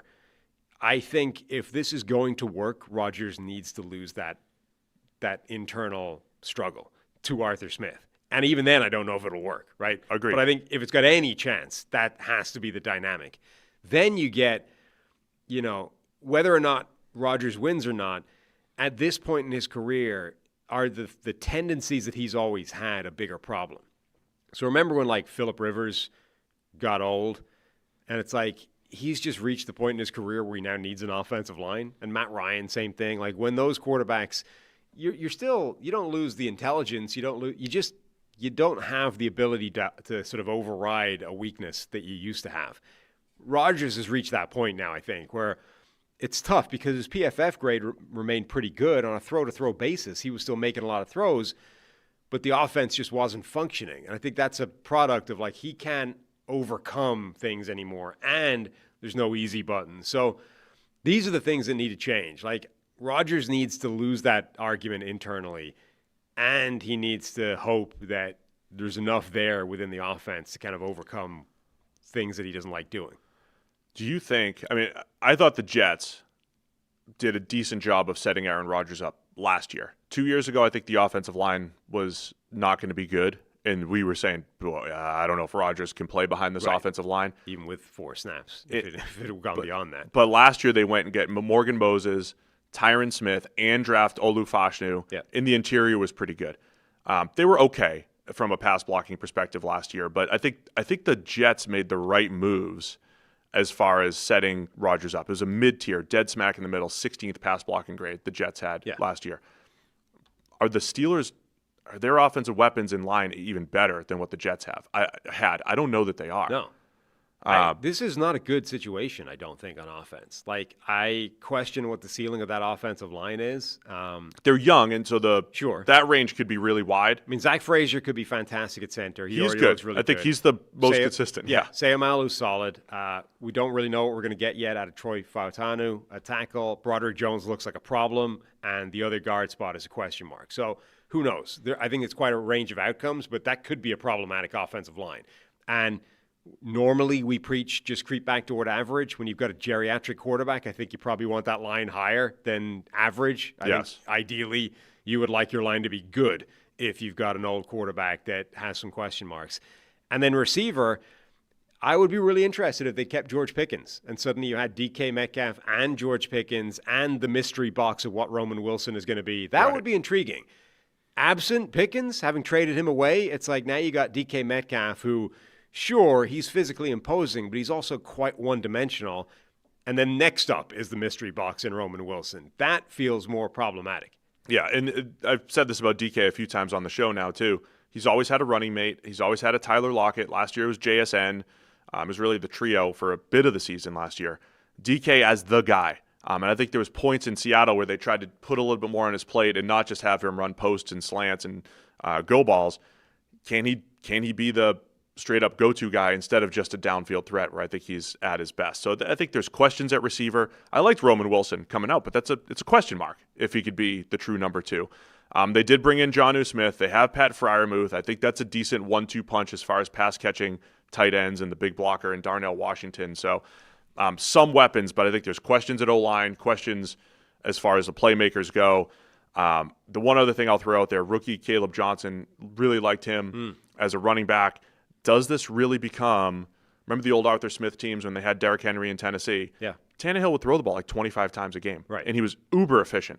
The most efficient we ever saw from Ryan Tannehill. I think A.J. Brown was a big part of that. But is that the type of team we're looking at? If the defense is as good as we said, Caleb Johnson running the zone scheme, he's outstanding at that. And I think this line can be a pretty good run-blocking line. Is this a super game manager – Aaron Rodgers, which he doesn't like. He doesn't like that. He likes to check out of runs. He likes to throw his little slant flat. He doesn't like that. But they might be set up for that type of style. Well, that's the thing. That's part of this battle of wills, right? Is even if that's the plan, is Rodgers willing to let that happen? Like, is he prepared to say, okay, this is what we've called, this is what we believe is the right way of winning? Or is he just going to spend his entire game checking out of runs and trying to throw a slant? Over-under for the Steelers is 8.5, and then we have to send a poll out to the crowd and see what they say. Not about the over-under, but something else. Over-under 8.5 from our partners and friends over at FanDuel. Where are you going for the Steelers? I don't want to be pessimistic about the Steelers, but I feel like this is when the magic runs out for Mike Tomlin, and he finally has his first losing season. I mean, let me just say this. Rodgers narrative ends Mike Tomlin is the headline. We're we're on point. We're very X's and O's and personnel driven right now in this discussion. From a storyline perspective, Mike Tomlin, head coach, Aaron Rodgers is the quarterback, DK Metcalf in as receiver, Jalen Ramsey in the secondary. The personalities that are in the building right now, I think the biggest thing, like what happens with the Steelers season, is what happens when they face adversity, or if they start 2-5, right. How do they handle it? And so this has a chance to, like, legitimately make a Super Bowl run. Yeah. Or completely blow up. And no matter what happens, I think Omar Khan has done a good job of at least stocking up on draft picks. And it's not like, okay, now you're screwed, you're starting from scratch. Yeah. But the range of outcomes for this season for this team is really wide.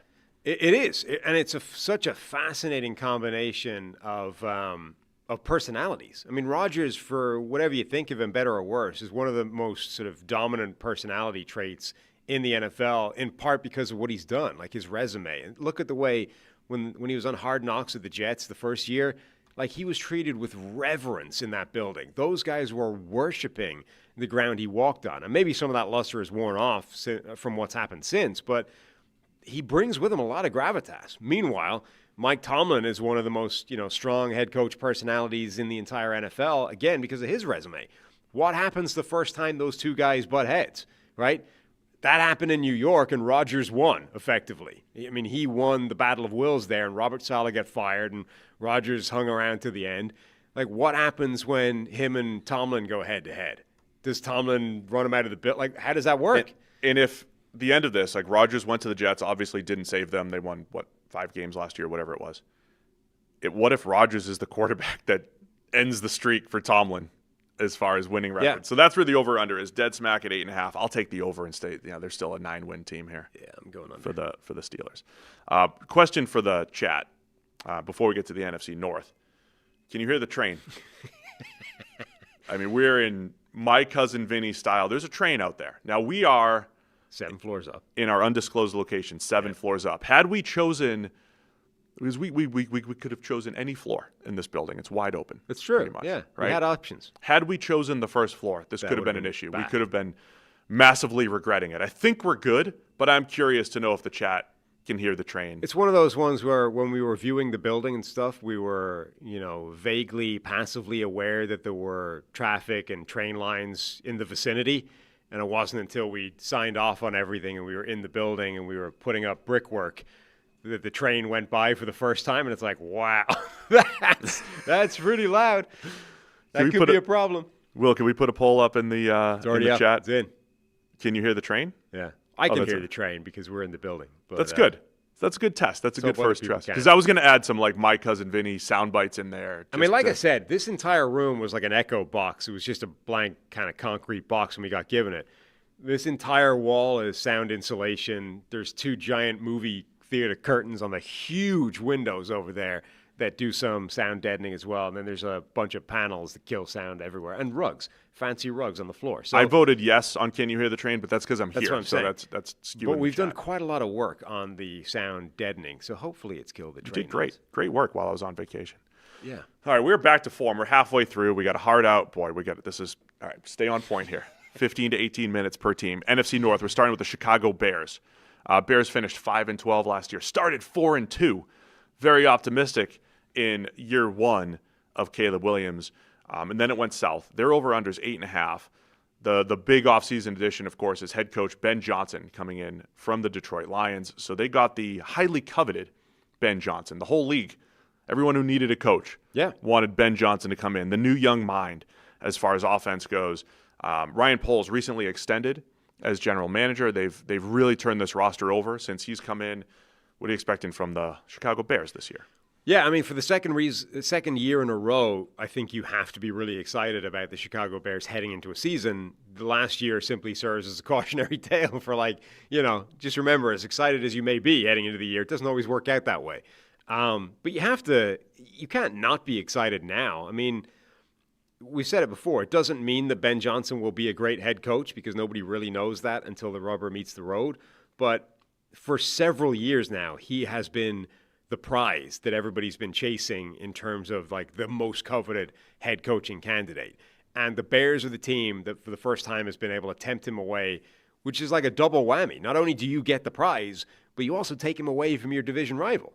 However much that is a rivalry right now, whatever. Like Detroit no longer has Ben Johnson, and you do. So it's great for Chicago. You also add him to a quarterback. If you believe that Ben Johnson has quarterback turbocharging powers, you added him to a guy who, at the very minimum, needs help. Right? Let's put it that way. Caleb Williams did not look like the superstar, all-conquering force that he has been at times in his college career in his first year of the NFL. So at the very minimum, I think he needs a coach that can work the offense, that can put him in a good situation, that can smooth out some of his rough edges, that can try and turn him into the quarterback that he can be. So that part is great. The receiving core, I think, was already in a pretty good spot, even with the departure of Keenan Allen after 1 year. You then add in the draft Luther Burden and Colson Loveland, like 2 incredibly talented players in the first couple of rounds. So that part should be fantastic. And then the other thing, like the first thing that Ben Johnson did in concert with Ryan Poles is overhaul that offensive line and say, look, I want to eliminate that as a variable in Caleb Williams' development, right? Maybe this won't be a top 2 or top 3 offensive line like Detroit, but let's try and make it top 10 and eliminate it as a concern. So I don't see how you can look at this and not be excited by the Bears offense. Yeah, a lot to cover here, but I want to review Caleb Williams' season last year. Remember, it was a few bad games, then some good games, some bad, some good, some bad, Inconsistent. some good. Inconsistent. And they were in chunks, like 2 or 3 games at a time. Whereas analysts, you're always looking for patterns. Right. And especially in a rookie quarterback, oh, he turned a corner. Oh, he's back again. Oh, he turned a corner. So we didn't get that consistent pattern with Caleb Williams. The other thing that I complained about a lot last year, Shane Waldron was the offensive coordinator. He ended up getting fired. I didn't like the offense. I didn't think there was anything. Few people did. Right. There was anything in that offense where it was like, this is QB friendly. We talk about easy buttons. There weren't enough of those. And I didn't see the structure, the reads, the spacing. I didn't see anything that was favorable to Caleb Williams. On the other hand, how Caleb Williams' style, whether at Oklahoma, USC, or in Chicago last year, how much is he going to read it out, go read to read versus just being a good natural playmaker? And I thought last year all of that was back and forth. I think there were games where Caleb Williams felt robotic, and there were games where it felt like, okay, there it is. 5 big-time throws against the Vikings and an overtime loss, and you felt that natural playmaking that made him the number 1 overall pick.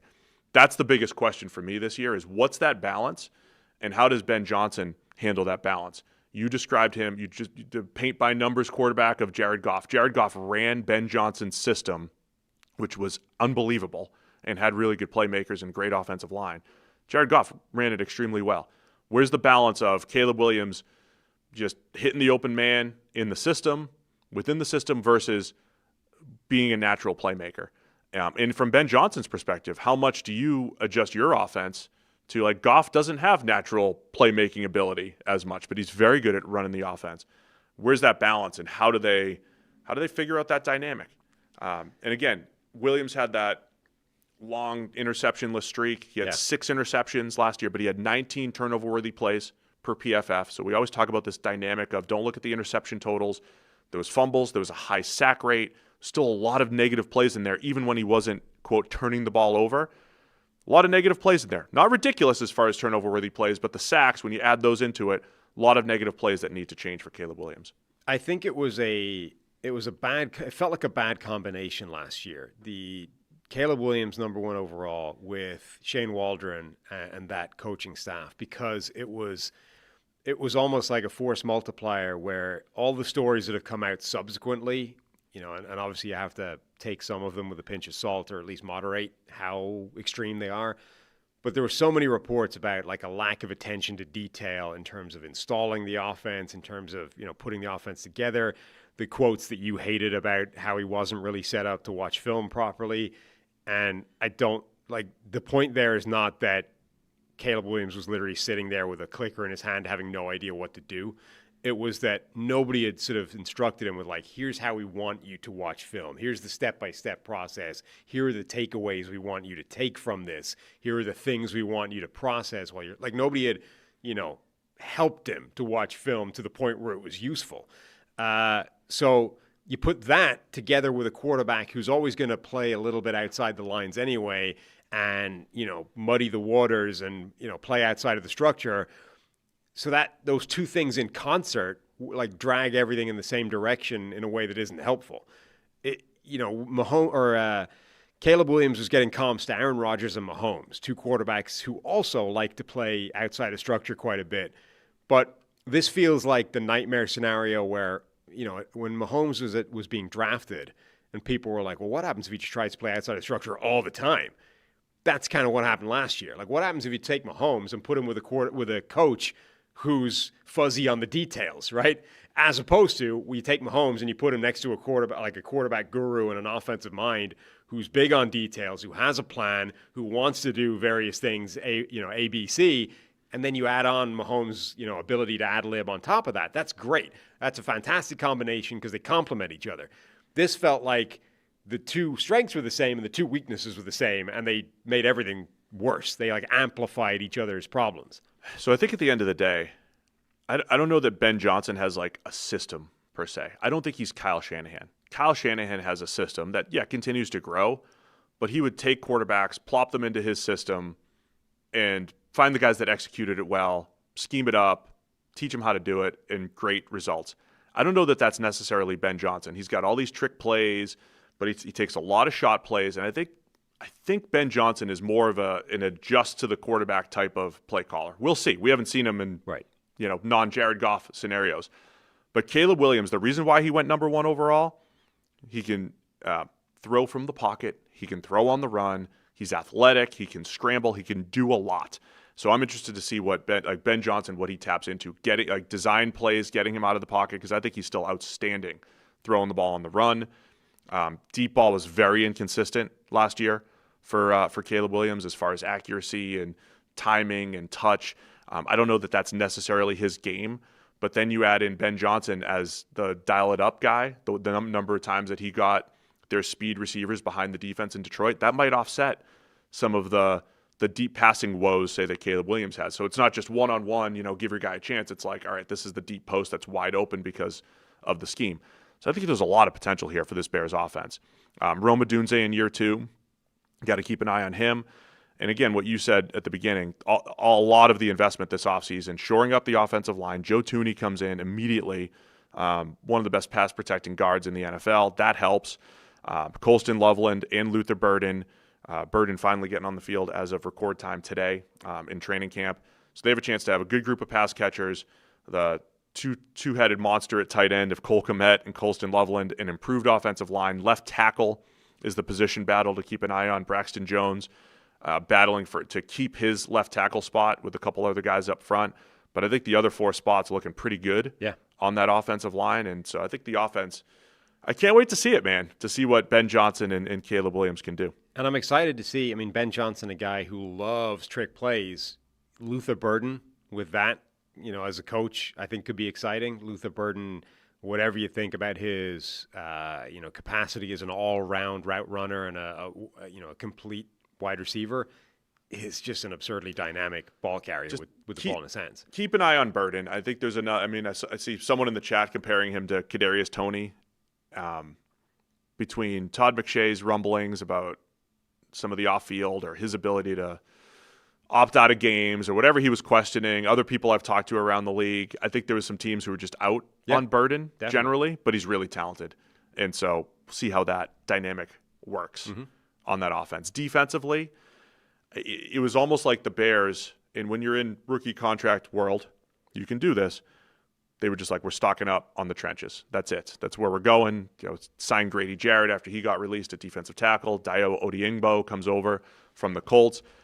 I think the Bears, we said for a few years, the Ryan Poles rebuild was lacking on the defensive line. They just didn't get to it yet. I think they've finally gotten to it.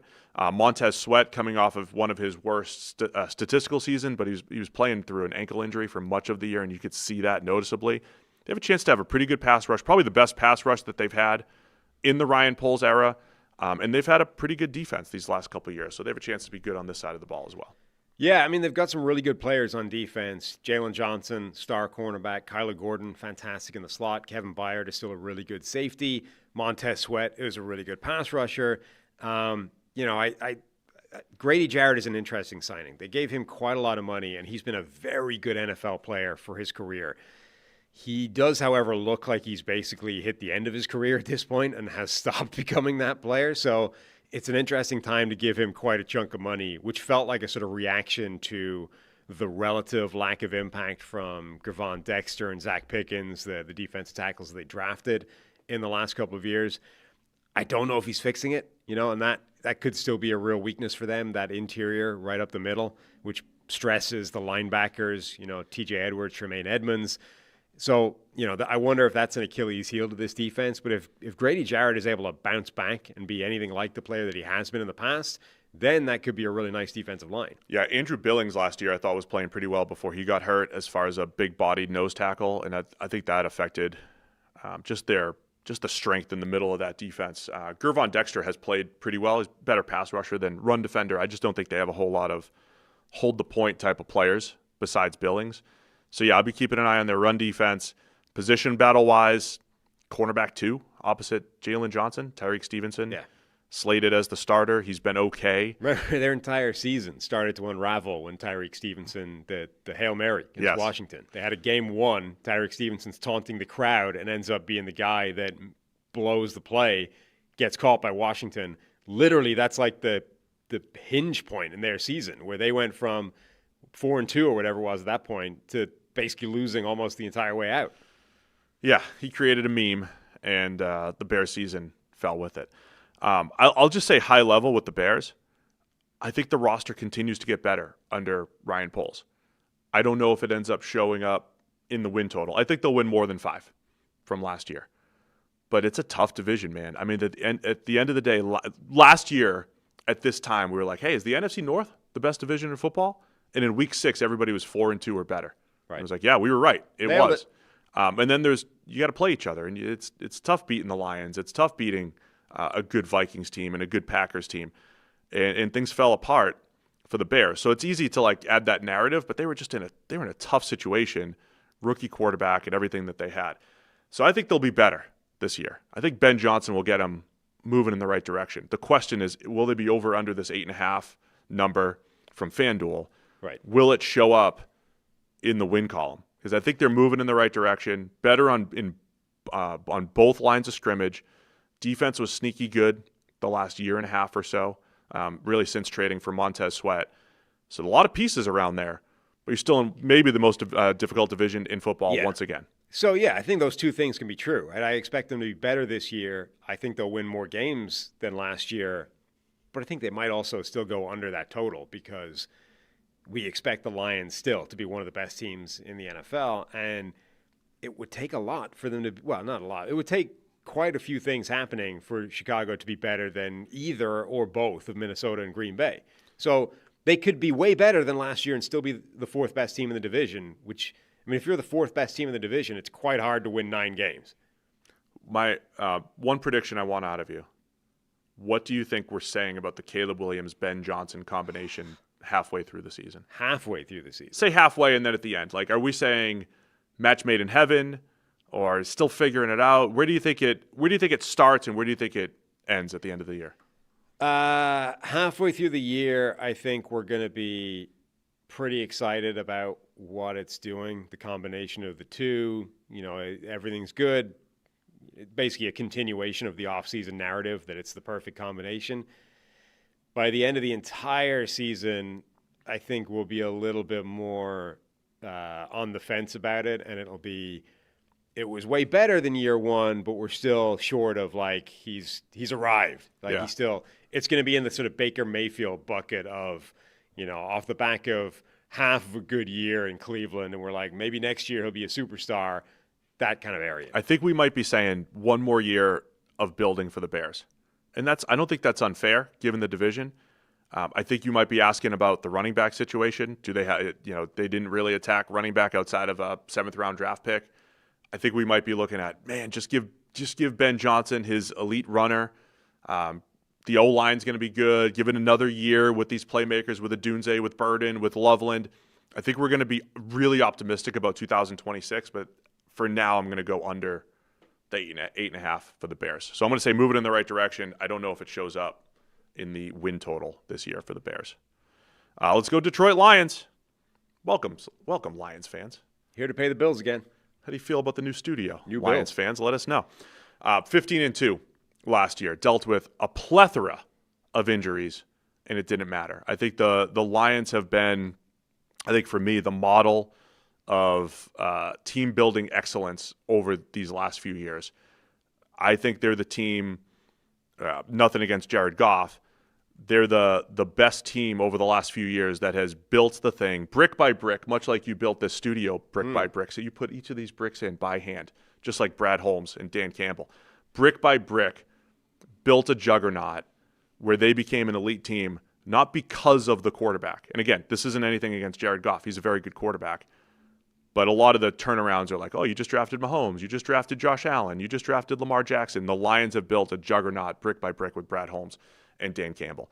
But losing the division round, disappointing home loss in the playoffs last year, disappointing 3-touchdown lead that they lose in the NFC Championship in 2023. Can the Lions get over the hump in the playoffs this year? Yeah, they were great again last season, even with injuries. I just hope for them that last season wasn't like a blown opportunity, right? Wasn't their opportunity that they missed because they should have been. They should have been, I think, in the NFC Championship game, and then we would have seen, could they give Philadelphia, the game that other people couldn't. It took a ton of turnovers for them to lose that Washington game. And look, Washington won the game, give them credit, but I think most people thought that Detroit was a better team than Washington last year. And because of the way the NFC Championship game went, you would be like, well, it feels like Detroit would have given them a better game than that. So now you have the concern that, okay, the roster is still in really good shape, but you lost both coordinators in one season. And we saw what happened to Philadelphia when that happened. Maybe that doesn't happen for the Lions, but that I think is the big fear. Look, the roster is still in great shape. Again, they've done a really good job in the offseason. They've insulated themselves from potential concerns and weaknesses. The signing of DJ Reed at corner is a really smart, astute, and important signing for them. Same problem for some reason. We still have questions about who other than Aiden Hutchinson is going to rush the passer on the outside, but they seem comfortable enough with that as a dynamic. The offense should be great. The defense has got enough to be dynamic and good. The question is, what impact will the coordinator loss have? Every team has question marks. The best teams have fewer questions, right? That's not a crazy statement from me. But the Lions, we've said all offseason, okay, it's losing Ben Johnson. It's losing Aaron Glenn. So you lose your offensive and defensive coordinator to head coaching jobs. I think Dan Campbell's absolutely the glue, but there's a reason why both coordinators were coveted, especially Ben Johnson, because the offensive guy, because they've had a better offense than defense the last few years, and he's done it. I think Ben Johnson's done it in a unique way, right? Trick plays and guys wide open and aggressiveness. Can they continue offensively? Because look, as unhealthy as they were defensively, as far as injuries go, they were really healthy offensively, and they kept their guys for the most part. So they have those two questions as far as coordinators, and then Frank Ragnow retiring. And when we break down offensive lines, another question mark thing. Do you have 4 out of 5 spots solidified? You're going to be one of the best offensive lines. That's what the Lions had on paper until Frank Ragnow retired, and now it's like only 3 out of 5 you feel good about. Still like their offensive line, but a few more questions on the Lions, particularly on this offense heading into this year. Yeah, and look, you can argue they've promoted from within. There should be continuity there in both spots, the coaching replacements, et cetera. That's fine. There's logic to that, and that makes a lot of sense. It doesn't always work that way, though, where the hiring from within, the continuity hire. I mean, they're below the other guy in the pecking order. Sometimes that's for a reason, and they're not capable of stepping in and doing everything that the other guy did. So I'm less concerned about the loss of Aaron Glenn and more concerned about the loss of Ben Johnson, because even if Ben Johnson could be a terrible head coach, but still, I mean, he was the schematic mind behind that offense. So, those two things could exist at the same time. Even if he flames out in Chicago, losing him, and even if Dan Campbell is the glue and the sort of the guy that's keeping everyone together morale wise and leadership wise, he's not the X's and O's mind in that room. So somebody needs to bring that to the table and do it at the same level that Ben Johnson was doing it at. Otherwise, you would expect that offense to take a step backwards. So I think that is a concern for them. Again, the same way it was for Philadelphia a couple of years ago. Talent-wise, I think they have more than enough to be one of the best teams in the NFL again. The offensive line could be a question, but it could also be still one of the better units in the league. The skill position players collectively, wide receiver, tight end, running back, should still be fantastic. Jared Goff has shown he can play at an extremely high level, albeit with some random, inconsistent, bad months in there that seem to just pop up every now and again. But it should be a very good offense. Defense has, I think, a few more question marks, but still could be high level. They still have a ton of good pieces to stress the defense, right? With Jameson Williams and his speed, Amon-Ra St. Brown, his ability to just get open everywhere, Khalif Raymond, his speed, Sam Laporta at tight end as a mismatch guy, and, of course, David Montgomery and Jahmyr Gibbs at running back. They can stress the defense. And, of course, the playmaker that is Penei Sewell. Anytime you can get the ball in Penei Sewell's hands, it's going to be good. So I don't think I'm terribly worried about the offense, but we're talking about, high level, I'm not worried about the offense. Yeah. But we're talking about the fine line tight margin for error. Do they lose any of their identity? How many times the disrespectful runs that the Lions had? 3rd and 6, we're just going to run inside zone to Jahmyr Gibbs. Are there any things that Ben Johnson brings out the door that won't be there anymore that have kind of typified this Lions offense the last couple of years? I'll be keeping an eye on the on sheer that. volume of trick plays. I mean, it was sort of joke that there's an endless number of these, and there's they have so many. The Rolodex of trick plays they have is so deep. That's probably a real thing in terms of think how much time you need to spend as an opposing team just researching all the crap that Ben Johnson might throw at you randomly in a game in Week 11, right?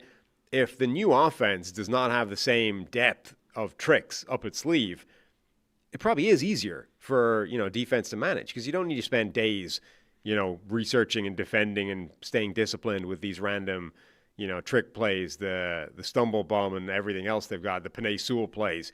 You can just focus on the offense. So offensively, what do you think? Do you think they end up in a similar spot? I think the offense is still fine. I have a little bit more concern about the defense, but I think it should still be okay. To me, Detroit, it's one of these interesting conversations where, you're grading them on the curve, right? They'll be good. The question is, are they still capable of being in the championship game in a Super Bowl? And that, I think, is where the loss of the coordinators might be a problem. Defensively, Aiden Hutchinson was on a Defensive Player of the Year type of run, gets injured. They then trade for Zadarius Smith, which whether Aiden Hutchinson was there or not, I think there was multiple years of us saying there's a lot of plays where he's the only one getting pressure. And if he just had any kind of help or a little bit of push from the interior. And last year they got more of that. Alim McNeil played well. They brought in DJ Reader when he was healthy. Those guys are back. And then they bring in Tyreek Williams as a first-round defensive tackle. So they look good at defensive tackle, even with Levi Onwuzurike injured for the season. They brought him back on a one-year free agent deal. They go from having maybe the deepest defensive line group to still one of the deeper defensive tackle groups, I should say. But yeah, Aiden Hutchinson's running mate is a big question. They bring back Marcus Davenport, who is not, even when the Vikings signed him a couple years ago, it was like, he's never played more than 500 snaps. This is risky. Then he plays a little over 200 snaps over the last 2 years. Good with the buy low for $2.5 million for Marcus Davenport, but there's not a whole lot of dependable options opposite Aiden Hutchinson right now. No, I mean, Marcus Davenport is like a throwaway pick at this point. If it works out, great, but you're not expecting anything from him anymore. They're so dependent on Aiden Hutchinson now for pass rush. And, to be fair, they lost him last year. It didn't cost them, it didn't slow them down necessarily. But, again, with the change in coordinator, you wonder if that's more of an issue this year if he doesn't play the same way he was playing. Tom Pelissero was at Lions camp, and he's like, you wouldn't know. Other than the sleeve on his knee, you wouldn't know that this guy suffered a devastating leg injury last season. He looks like he looked last year, like he looks 100%. So that will be interesting to monitor, right? Are you getting Aiden Hutchinson the way he was last season, or are you getting a player that has been slowed down and is going to take some time to get back to his best? I think they're deep everywhere. Remember, their rebuild, we talked about the Bears, they're rebuilding this roster, and they just didn't get to the D-line yet. The Lions was the other way. They hadn't gotten to the secondary yet, and then last year they did. I thought they made a very shrewd move bringing in Carlton Davis for a third-round pick. He's out now, but you mentioned DJ Reed coming in. Terrion Arnold, last year's first-rounder, had his struggles early throughout the season, penalties early on, and just general getting beaten in man coverage at times. But I think he still has a ton of potential in year two to turn things around. So the 1-2 punch of Terrion Arnold, DJ Reed, the best safety duo in the NFL with Kirby Joseph and Brian Branch back there. So Jack Campbell last year in year two. I remember he struggled a little bit his first year as a first rounder. He looked much better last season. Alex Anzalone still there with his veteran presence. So they have talent at every level, and this is all the job that Brad Holmes has done these last couple of years, making sure that they not only have a good group of starters, but as we noticed in camp a couple of years ago, their backups are potential starters as well. And I think that's why they handled so many of the injuries last year is the depth that they've built on the defensive side of the ball. Yeah, there's a lot of talent there. It's a big year, I think, for Terry Arnold. I agree. I think he still has potential, but if he doesn't take that step, they've got some issues anyway. Obviously, they've got contingency there with Ennis Rakestraw, they drafted in the same draft, lower down. But Arnold in particular, I think they will be expecting to take a step forward, and the need is for one of those guys to raise their level. So we're talking a lot about, again, personnel, some of the changes, new defensive coordinator, offensive coordinator, the mental aspect of it and the coaching aspect of it. Dan Campbell has been unreal since turning around the culture, turning everything around. You add in his crazy fourth down decision, aggressive fourth down decision making. And I know crazy. You get those behind the scenes quotes where Dan Campbell's like, we're going for every fourth down, no matter what. Yeah. And you and I will show up on a Monday and we're like, oh, Dan's just, playing the numbers. And then maybe he gets a little hunch here and there and he goes, but it's really, sometimes he's just like, I'm just he is. doing Look, it. I'm just going. This is an important thing. Like, Dan Campbell is not, like, every time the broadcast puts up the analytics and, some grizzled dinosaur of a former players in the booth being like, the analytics say always go for it. Or grizzled dinosaur of a former player, or Joe Buck, who just takes it as a life mission to ignore any and all interesting data that's happened since the advent of 1994. But those guys will be like, analytics tells you to go for everything. It's a joke. It's always go for it. It isn't, right? It often is go for it, and it's certainly more go for it than conventional wisdom was. But Dan Campbell is more aggressive than the analytics models, right? This is the interesting thing about his fourth down aggressiveness is he isn't just taking the numbers and saying, we go for it anytime my data says yes, right? He's not just taking the green light the analytics gives him. He is more aggressive than the data says to be. And that's what I think is fascinating, because it means it massively increases the variance within games. If they break his way, the Lions win these games, Dan Campbell, massive swings in momentum that go Detroit's way. But it means in every single game, he's handing the opponent the opportunity to get the whole game back in a play, right? We are 2 scores up, but I'm going to go for it in 4th and 3 from my own 8-yard line. And suddenly the opposition stops you, punches it in the next play, and now you're only up a score. And I'm not saying this is why the Commanders beat them, because there was a lot of things that happened in that game. But you ran into the other Dan, Quinn, who was as aggressive, if not more, but with an underdog. And so I'm going to keep an eye on this with Dan Campbell. As you become the favorite, as you become the best team, theoretically, there's 2 ways of looking at it. You could stay just as aggressive because you're better and it'll work more often. But as you're saying, if you fail, you're giving the lesser team an opportunity to come back. So every year now, it feels like the Lions season is going to come down to how do some of these aggressive decisions go? Yeah. And one of the years, if they run into the right decision in the NFC Championship or in the Super Bowl, we're like, Dan Campbell, you legend. Or like in 2023 where people said, oh, you should have kicked the field goal against the 49ers. You're like, oh, man, you idiot. You should have done the opposite. So much of the Lions seasons, I think, is going to come down to how the variance happens on those fourth downs. Yeah, I forget who made this point, but everyone focuses on turnovers and the sort of the power that they have relative to winning games. Now with the increase in fourth down aggressiveness throughout the league, we need to be focusing on turnovers and turnovers on downs, right? With teams that go for it a lot on fourth down, you need to focus on those turnovers on downs as well, because they're basically the same play as turnovers, but they have a different, there's a payoff as well. It's not quite the same in totality, but the outcome is the same. So if you have a team, you might have a team that doesn't turn the ball over at all. No fumbles, 0 interceptions. But if they go for it on a bunch of fourth downs and they're like 0-4 on those situations, you effectively turn the ball over 4 times. You might be -2 in the turnover differential, and that's an awful big hole to crawl out of. Or they could all break your way and you're laughing. All right, man, let's make a pick.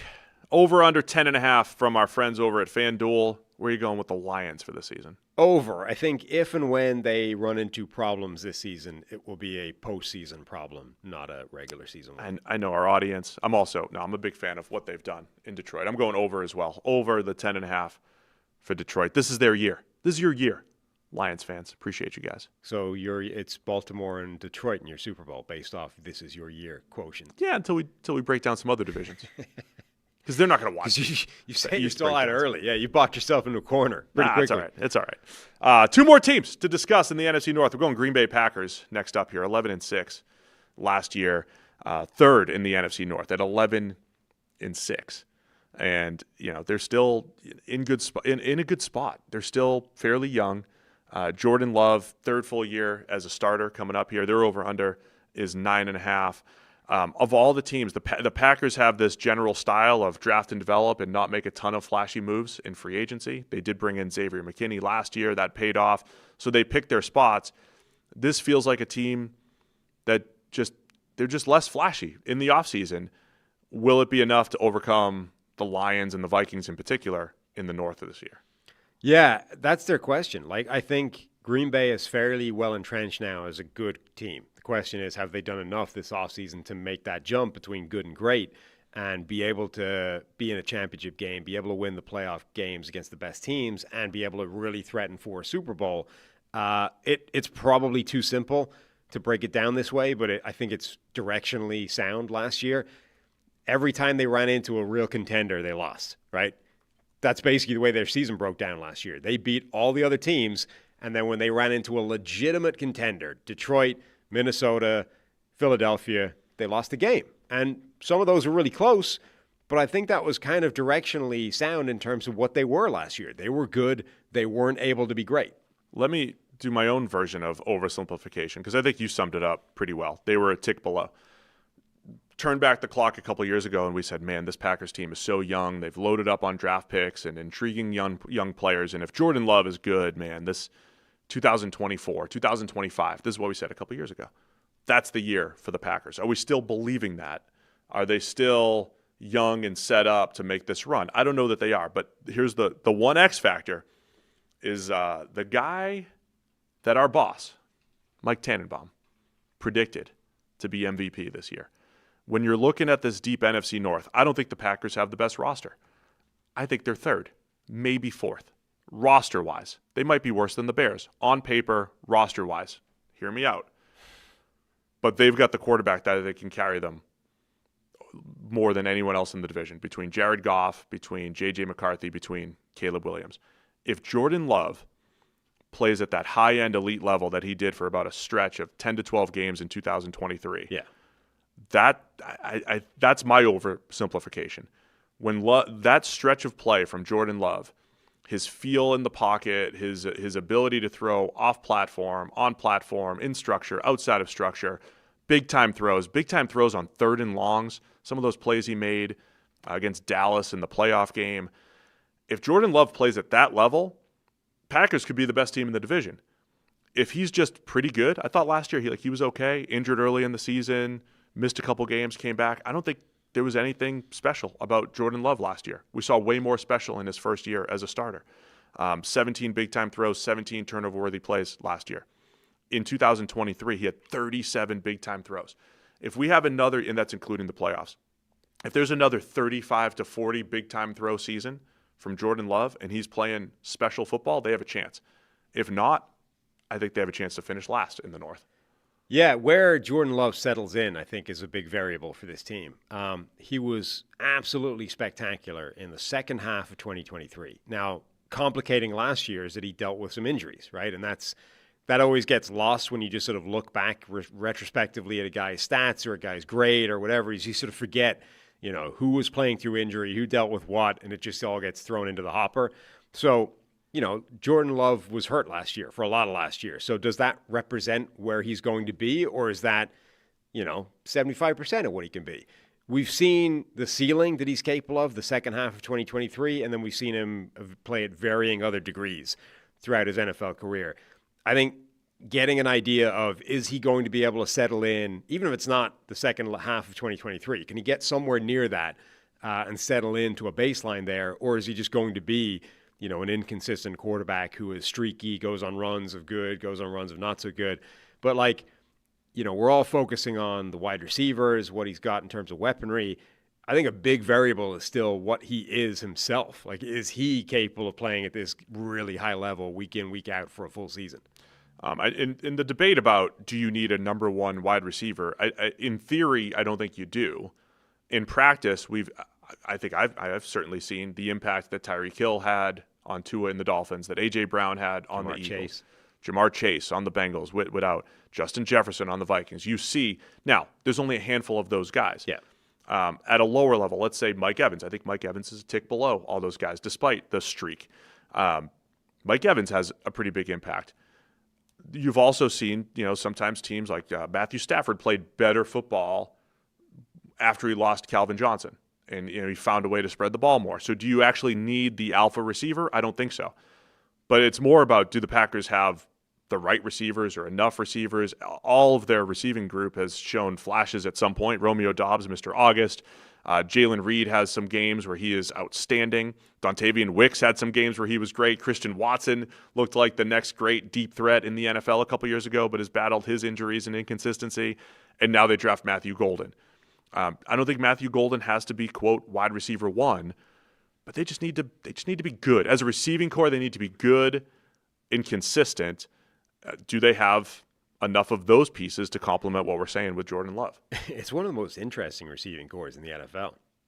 Like, there's got to be an odd man out at some point here. Yeah. They're all within the first, 3-4 years of their career. They're incredibly young, like the rest of this roster. Yeah. They're all wildly inconsistent. And I think that's the big factor here. So number one, you've got the fact that Jordan Love, their quarterback, has been inconsistent. And so that's going to promote inconsistency within the receiving core. But I think you're right that theoretically you don't need a number one wide receiver. And you can actually put together a really good receiving core in the aggregate as long as you have all the skill sets ticked off and everybody's, able to create one as a sum of their parts. But I think where that runs into problems is when all the individual parts are inconsistent themselves, so you can never rely on any one of those things. Like Christian Watson has been incredibly unreliable. Dontavian Wicks was supposed to take this big step forward last year and maybe become the guy, didn't at all. Romeo Doubs has been inconsistent as well. Like, you can't rely on any of these guys to be just the piece of the puzzle that they are. And so I think that's where you end up crying out for this number one that's just consistently a dominant player week in, week out. What you might actually just want is for this group to be more consistent. Golden is fascinating, though, because, first-round draft pick, and right at the end of his career, looked like that number one guy. And suddenly everyone became enamored with him. He shot up draft boards. He ran the ridiculous 40 time. And the theory is he can be this amazing number one receiver. But incredibly small sample size of him actually being that guy. And even within his own offense in Texas, in college, for the majority of his time there, he was not the number one guy. And then previously, he wasn't the same player in his previous stops as well. So just a really, really small window and sample size of him being the player that people think he can be. But if he is, it transforms the receiving core. And then, by the way, X Factor name within the group is Savion Williams, who absurd height, weight, size, speed, athlete, playmaker, but hasn't really played true wide receiver for any period of time. And there were times last year they pivoted to the run game a little bit more. They brought in Josh Jacobs. That was again, they don't spend a ton in free agency, but Jacobs was a nice pickup. They replacing Aaron Jones. So I thought they had a different style where they could be a little bit more downhill with the run game last year. So they have multiple ways to win too, but I just want to see better from Love in the receiving core, however that ends up shaking out. Offensive line, I think, is okay. They've found, Rasheed Walker is a starting left tackle, has been decent. They just paid Zach Tom, the starting right tackle, I think has been one of the better right tackles in the game, really good in pass protection, really good, light on his feet. I think he's excellent as far as pass pro goes. And then they're going to move Elgton Jenkins to center. That's at least the plan right now. Spent some money on Aaron Banks to come in at left guard. Banks making over $19 million a year. I think he's been okay as a starting guard for San Francisco, been a part of some really good offenses. So I think the offense will at least be offensive line will at least be middle of the pack or has that type of potential for the Packers. Anything else offensively for Green Bay? No, just that I think it's really indicative of this group that will be good. Like, I don't see a world where this offense stinks. And I think, by the way, LaFleur pulling it all together as a play really caller good is really good. What he did with Malik Willis last year, I think you learn a lot about a coach when you have multiple quarterbacks, different styles, different ways to win. LaFleur has just, I think, added to his resume between Rodgers MVPs, Jordan Love's development. Even if Love doesn't get back to the stretch of play, still getting him to where he is right now is really good development. And then the Malik Willis games for LaFleur. So that's where I think he could be the force multiplier, pulling it all together, maximizing what this offense can bring to the table. There's a lot of similarities between LaFleur and Kevin O'Connell within that division. And I feel like O'Connell kind of gets more of the love and more of the shine than LaFleur does, but he deserves it as well. I mean, he's got this same kind of track record of maximizing quarterback performances, both as an assistant coach and then as a head coach with, 3 different guys now, getting the most out of them and pulling together an offense that we keep, highlighting various personnel deficiencies and saying, I mean, he's gotten the best out of all these guys. So I think Matt LaFleur is right up there with the best offensive coaches in the NFL as a head coach. So again, I think the offense will be good. The question is, will the personnel changes or Jordan Love or both at the same time allow them to be great? Here's what makes one of the things that makes the Packers difficult to peg. A lot of times, individuals, some of their parts doesn't always add up. Defense was pretty good last year. A lot of big plays from Xavier McKinney, who came in at safety. You're going to get a full year of linebacker Edgerrin Cooper, who looked like an absolute star as they were easing him into the lineup last year as a rookie. He'll be a full-time player. I think has a chance to be one of the best linebackers in the NFL. I have questions about their defensive line. But again, they've made it work, right? It's like you'd love to see a good pass rush. I like Rashawn Gary. You'd love to see a better, more consistent pass rusher opposite him. They've had to stitch that together with various people. Lucas Van Ness, former first-rounder, hasn't really done that yet. Kenny Clark's been inconsistent due to injuries. Same with Devontae Wyatt. Devontae Wyatt inconsistent due to injuries. So, again, I think Clark needs to be better. Wyatt could be better. I don't love this defensive line overall, but they made it work last year. No, I think all the young players last year didn't take a step forward, in fact, regressed. I would love to see Lucas Van Ness kicked inside. I've said this for a while, basically since he was drafted. I don't think he's bringing anything really as an edge rusher. I would love to see him given some snaps inside, particularly when, Carl Brooks took a step backwards year 2. Devontae Wyatt has been inconsistent anyway. Kenny Clark isn't the force that he used to be. There are snaps inside that are there for a guy to actually be given an opportunity and see if he could do something inside where he's not thriving outside. They drafted some interesting players that may be able to stick and make some noise for a similar reason, right? The opportunity is there for someone to step up, whether it's Colin Oliver. There are guys there, I think, that can make an impact. But, yeah, it's Rashawn Gary and then a bunch of question marks, really. Colin Oliver has some juice off the edge. He was kind of a hybrid edge/linebacker. Barron Sorrell from Texas has a chance, I think, to step in as a rotational type of player.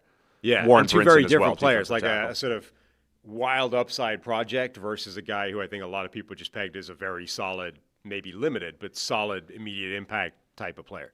And then at corner, we mentioned this training camp battle between, Nate Hobbs comes in as a free agent to probably play outside. Keyshawn Nixon moved to the outside last year. Carrington Valentine at cornerback and Javon Bullard as kind of a hybrid nickel/safety. I think they're okay. I mean, you lose Jair Alexander, but they didn't have him for much of the last couple of years, and they were fine. It's another one of those Packers-ish, Packers-esque, we'll say, position groups that's, I don't think, flashy, but, Valentine's become a pretty nice player as a 7th rounder, and they've made it work, even though it doesn't look like one of the best units on paper. Yeah, I mean, I'm really interested to see how this group plays because, I've been banging this drum all offseason. All of these guys look better in the slot than they do out wide, but 2 of them are going to have to play out wide. Whether, if Nate Hobbs and Keyshawn Nixon are seen as their top 2 corners, those guys are going to be playing outside most of the time, particularly if somebody like Javon Bullard is then covering the slot. Maybe Hobbs, maybe Nixon moves back into the slot when they go to nickel or dime, but maybe they keep Bullard there the whole time. Either way, you're getting that's like 1,500 snaps, let's say, minimum, out of 2 guys that you think are probably better playing inside. How do they play in that way? Like, are the Packers right and I'm wrong? And actually, these guys are going to play at a really high level outside, and there's no problem whatsoever. They're just versatile, right? And it's actually a strength. Or, are they trying to shoehorn players into spots that they don't really belong in? And it's a weakness of a team that, like, when you look, it's weaker than the name recognition of the players because they should be better playing in different spots. Defensive coordinator Jeff Hafley came in last year. They ran more zone, as much zone as any team in the league. They were like top 3 or 4. They had one of the lowest number of just straight one-on-one reps for their corners, man coverage reps. So I think that's part of the strategy. Is it's not a corner-centric type of defense. And so you're playing more zone. It's less man-to-man. It's more about being in the right spot, getting your hands on the ball, tackling. And I think that's what they're banking on here. And if that's the case, then the cornerback room doesn't have to be as good. Right. But at end of the day, as we predict, over under 9.5 wins for the Packers per FanDuel, it's the roster doesn't feel great on paper, man for man, unit for unit, relative to others in the division. But I do think Jordan Love and that just a receiver or two stepping up is a massive X factor that changes the fortunes for the Packers here. Yeah, definitely. I mean, just because Jordan Love didn't do it last season in terms of back up that level of crazy play that he went on, the run that he went on was sufficiently long from a sample size point of view that I don't believe it was just noise, variance, and luck, right? I think there's something there. Now, that doesn't mean he can play at that level all the time, but it means I think that is a realistic range of outcome for him. So if he can get back to anything approaching that level, it does totally change where they can be. Did you make a pick here, over under 9.5? Under. I'm also going under. Have we agreed on all these? I'm not curious. Who's keeping track? Nobody. Of what we're doing here? I'm going to go under as well. I'm going to fall into the trap that I hate. We're in like a team, like the Vikings did some aggressive stuff, and the Bears were aggressive, and the Lions have such a strong foundation. More moves equals better. Right, and the Packers made fewer flashy moves, and it doesn't feel like they got better. Even though, again, if Love is special, man, it offsets everything. I'll go under, though, for the Packers. Let's wrap it up. NFC North. We're going Minnesota Vikings. 8 teams. We're in pretty good pace here today. Minnesota Vikings up next to wrap up the NFC North, coming off of a huge season. They're 1 game away from the number 1 overall seed in Minnesota. What a bizarre year. Is the over-under only 8.5 for them? We talked about this a few weeks ago. That's the J.J. McCarthy. The drag factor of the unknown at quarterback. We didn't know how it was going to play out, but I'll say Kwesi Adolfo-Mensah, the general manager for the Vikings, if per my numbers here, if you look at value added to the team, like what from non-draft picks over the last couple of years, the Vikings are number 1. And even if you just let's just think about what they've brought to the team between Jonathan Grenard and Andrew Van Ginkel off the edge, and the way they've worked their cornerback room when they've needed to, they've brought a ton of value in.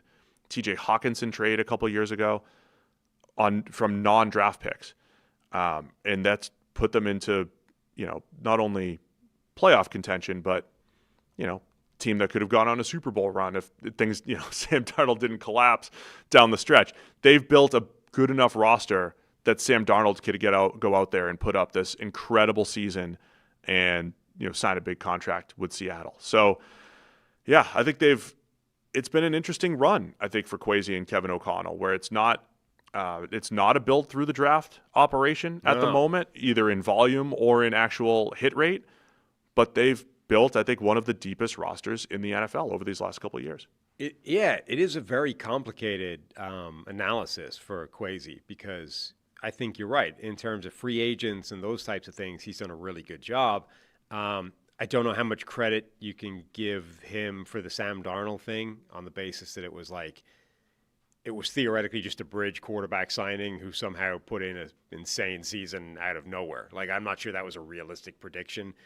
I know it was, because there's a bunch of psychotic Sam Darnold stands that were always he always had this in him. It was the Jets the whole time, right? Even though it would have been the Jets and then the Panthers and then, anyway. So there's always there's a bunch of people that always had faith in Sam Darnold. I still don't think that was realistic heading into last year.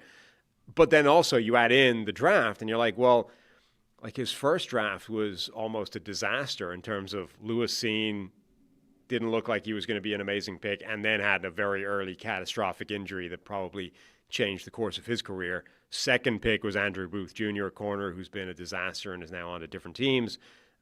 Second draft, Jordan Addison, first round. That looks really good. Mekhi Blackman could be really good. He was looking good before he got injured, and now he's a bit of a question mark. Kind of it from that year. And then last year, you've got J.J. McCarthy. There's so many of these picks where you have to immediately put an incomplete on them because of injury. J.J. McCarthy, an incomplete. The trade up for Dallas Turner, we didn't see that much from him, so that's a big year from him. So not a lot has come from the drafts. Quite a lot has come from free agency. And then you have this weird dynamic of last season was almost like this time a year ago, really. Almost exactly. We started training camp. McCarthy gets hurt. It was preseason. He, goes from, his knee's a bit sore to actually he's done for the year within like 24 hours. And at that point, I go on Matthew Collar's show and I'm like, it's basically a write-off year for Minnesota. It's like, yeah, they'll probably win, the same standard 6, 7, 8 games, but it's a waste of time now because the season just went up in smoke. And then Darnold has an amazing year right up until the death and then chokes, collapses, capitulates, the whole thing spirals out of control, and they move on from him. And that's where I think the combination of Kwesi and then Kevin O'Connell, we talk about head coaches and having multiple opportunities to have different types of quarterbacks and win. Kevin O'Connell has now elevated Kirk Cousins to his best season as far as wins and losses go. He's brought Sam Darnold back and had that massive season last year, 14-3, and now Katie do it with J.J. McCarthy, right? And if there's more evidence of that, Kevin O'Connell, I'm going to start putting him into this Kyle Shanahan. Not that you can make every quarterback great, like Kyle Shanahan didn't make Trey Lance great, but he's elevated a lot of quarterbacks statistically, and O'Connell has a chance to do that now with J.J. McCarthy. And I think part of the Sam Darnold analysis, it goes back to the team building effort. They dropped him into Justin Jefferson, Jordan Addison, T.J. Hawkinson as a trio of pass catchers. That helps quite a bit. The offensive line had their issues last year, especially on the interior. Really nice group of pair of tackles with Christian Darrisaw and Brian O'Neill. They lost Darrisaw, replaced him with Cam Robinson, but the interior was an issue. But now coming into this year, you bring in Ryan Kelly, Will Fries, both from the Colts, theoretically shoring up 2 of those starting spots, and then Donovan Jackson with your first-round pick. I just think they continue to add talent on both sides of the ball. We'll talk about the defense in a minute, but I think J.J. McCarthy now, with his redshirt-ish type of year, dropped into this situation where the O-line looks good, the playmakers might be the best group in the NFL, or at least a top 3 group. He is set up for success. Yeah, it's a great situation for him. There's no doubting that. Between the playmakers they've got, there's talent in the backfield. Kevin O'Connell is a fantastic coach. On paper, the offensive line could be one of the best units in the NFL. Now, the only caveat there is, we know there is power to just continuity, which means almost the reverse of that is true as well. Just because you upgraded on paper at 3 different spots doesn't mean you're not going to lose something by the lack of continuity in those 3 different spots. Like, every single player on that offensive line will now be playing effectively next to somebody new. Even the 2 guys in the Colts were not playing together for a lot of that time. So it's a very new unit on the offensive line, even if it's better on paper. It might not be as good as people think it will be just because it's going to take some time to gel. But in theory, that's an amazing situation for a young quarterback to step into. Plus, the defense was A, nasty last year, and B, has had a lot of upgrades as well. So the defense could be amazing. The one, not caveat, but the one sort of question mark. So you're like, look, it's a great spot for a young quarterback to come in, hit the ground running, and be amazing and repeat what Sam Darnold did. The one thing that's a little bit different, though, is, remember what J.J. McCarthy looked like in Michigan, where it was like, at times it was almost a joke how little they let him pass the ball. Yeah. It's like, we're going to run the ball, we're going to dominate, we're so good, you're just a glorified handoff merchant. You barely need to do anything. The ideal Harbaugh game for J.J. McCarthy was 17 for 21 or whatever, right? If you look at what Darnold had to do last year, it wasn't that, right? Every game except 2, he had more than 30 dropbacks. In 6 games, he had more than 40 dropbacks, and in 1 game, he had 50. McCarthy's basically never done that. So that's the one thing we don't know is whatever about his efficiency and his poise and his accuracy and all those kinds of things, we don't really know what happens if you ask him to drop back 40 times a game more than once. Yeah. I mean, you go back to your pre-draft. What did you think of J.J. McCarthy?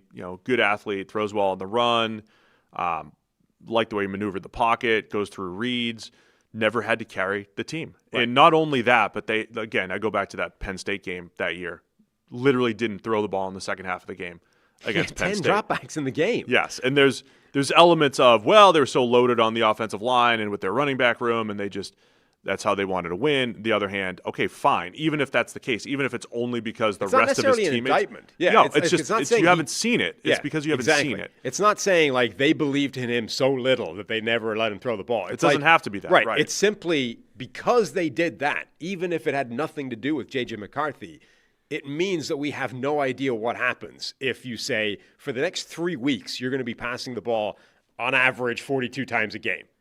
We've no idea what that looks like for him.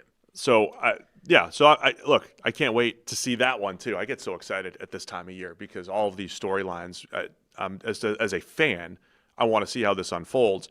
But the Vikings are set up. I mean, J.J. McCarthy might be in the best situation a young quarterback's been in a long time, including the redshirt year, the year to learn that we always talk about. Well, Mahomes had it, and Brady had it, and Drew Brees had it, and you go back through the list. Aaron Rodgers had it. And it doesn't mean it always works. Carson Palmer had it. You just remember all the guys who had that pretty much full season or more to sit and learn. Well, J.J. McCarthy has it. Another data point in the do you sit the quarterback even if it's because of injury. So we had that. Andy's got this theoretical good line, great group of pass catchers in KOC running the show. Defensively, I love this story too. I mean, you've got a defense that's been crazy aggressive, blitzing out of this world, and Brian Flores, changing the game, his own unique style that no other defense is really employing around the NFL. And we thought it may have just been because it was personnel driven in 2023 because they had no pass rushers. Then they loaded up on pass rushers last year, still did it, and they've loaded up on more pass rushers this year. So I think on paper, this is probably the best defense Brian Flores has had. Does he still keep coming after defenses, coming after offenses and keeping them off balance with this group? Yeah, it's a fascinating group. I'd kind of forgotten until watching that Jared Goff Netflix thing that the first 2 times that he went up against Flores defense with, in New England that he got wrecked. Flores was his kryptonite, right? Yeah. This was when they went up against Flores. It was like zero blitz. Jared Goff, it was like he had never seen a zero blitz in his life, and he would just throw the ball up to Stephon Gilmore in the Super Bowl. And he had a stinking game against him in Miami. As well. It's and then Ben Johnson and Detroit sort of they became the team that figured out the Flores defense, at least as well as anybody has. But other than that, I mean, this defense has caused absolute fits for almost anybody that's gone up against it. And it's done that with, I think, a relative lack of personnel talent on defense. Like, they have not had one of the best personnel groups in the league in the last couple of years. They've improved it, I think, year on year. And as you said, Jonathan Grenard coming in, Andrew Van Ginkel coming in, even balance with the loss of a guy like Donnell Hunter, is an upgrade, I think, and moving in the right direction. They've drafted some good players. They brought in other good free agents. As Ben says, you've got a NFL Spotlight guest tomorrow, Josh Metellus, who's also been a really important part of the defense. But there is talent on the group. But I think every year they've added more and more talent to the defense and sort of bridge the gap between what Brian Flores' defense schematically has been doing and what the group is able to do one-on-one.